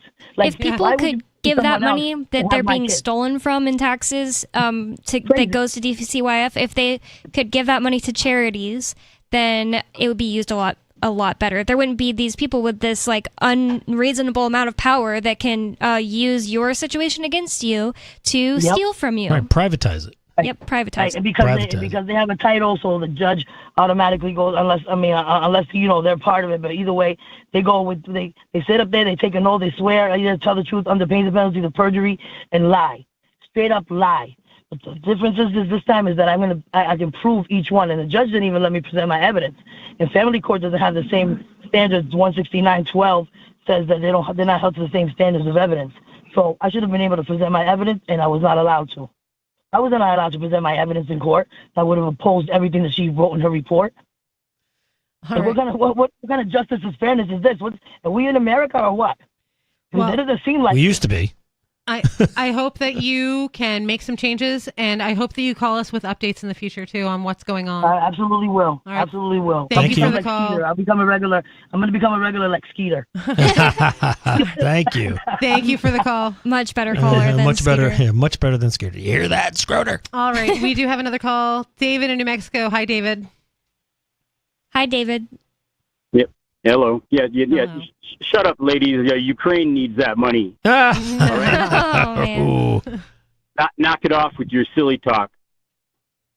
We got it. And Israel needs a bunch of it too, so shut up again. Wow. All this American money Raytheon needs some more money too. All the American money needs to go to other places. We got to blow S up, man. Yeah, that's fun. Have you ever exploded a watermelon? Yeah, USA, USA, USA. While shouting USA. Fight. I'm not no essay, bro. Don't call me no essay. I'm a vato. I know essay. Don't set off David's... Huh?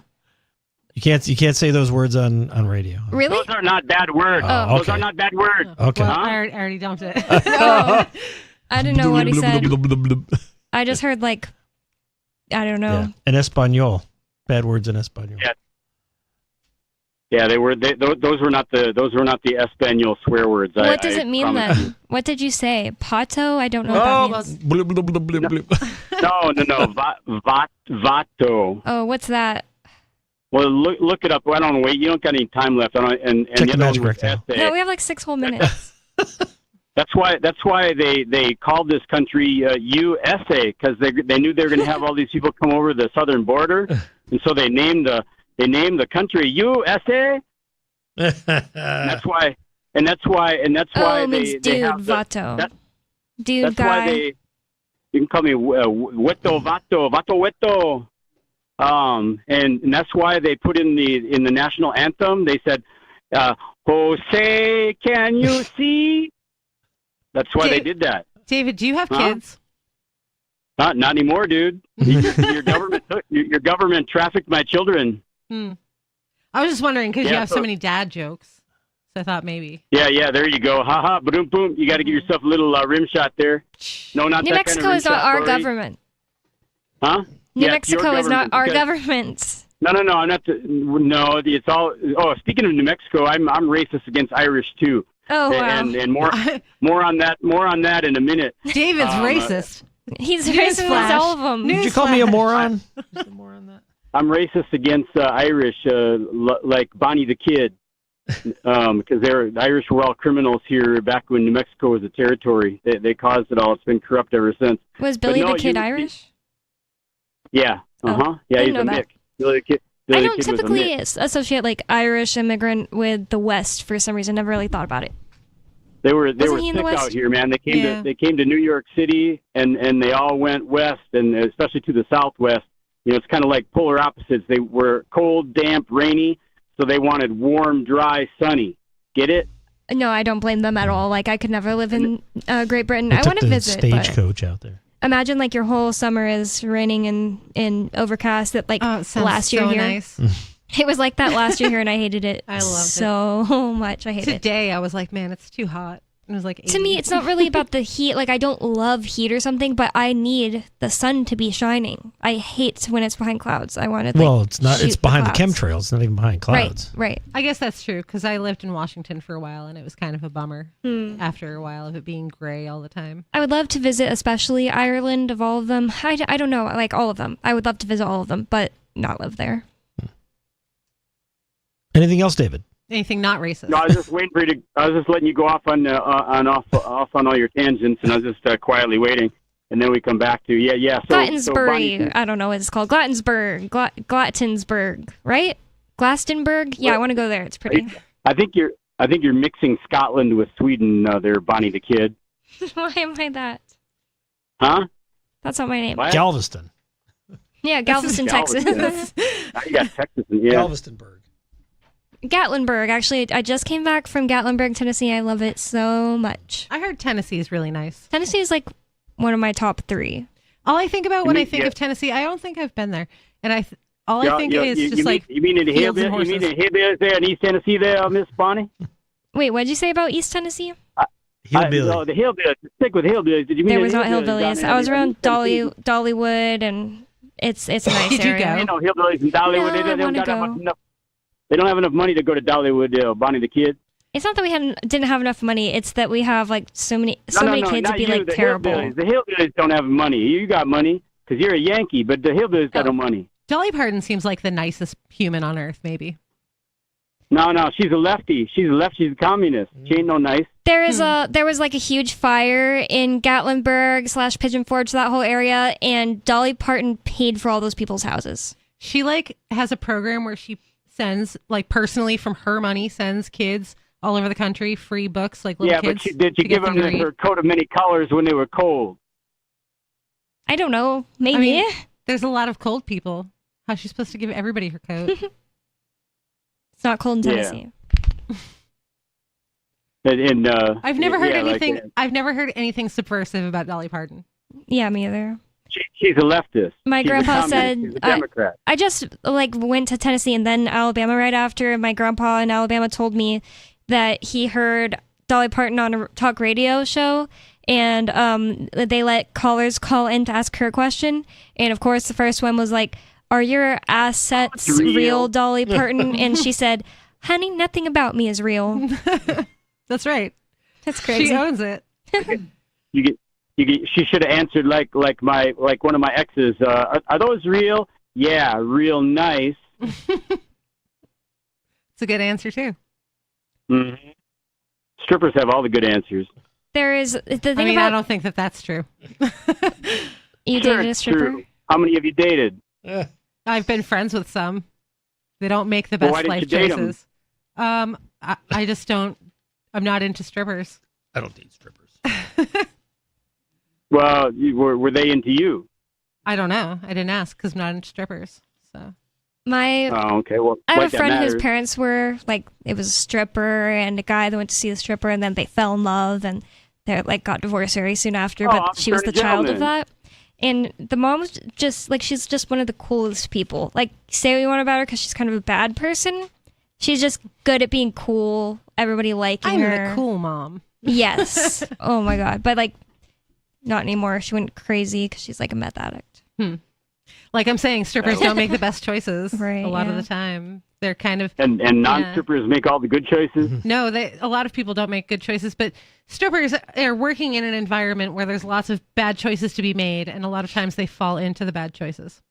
I heard from somebody yesterday that people are not actually making as much money as they say on what's the online stripping OnlyFans. I also heard that. This person said that they got to like top 15 earners, and it was like not like a living. Yeah, it was like working at Subway, like the same 40-hour a week minimum wage job. And this came up because a friend of mine that's a male. A friend of mine that's a male said he went to a strip club and the stripper was like in a bad mood and told him, "I could be making more money on OnlyFans." All right, thanks for the call, David. Apparently not true. It's been Free Talk Live, 603-283-6160. We will be back tomorrow. Call in. Talk about whatever you want. Mostly.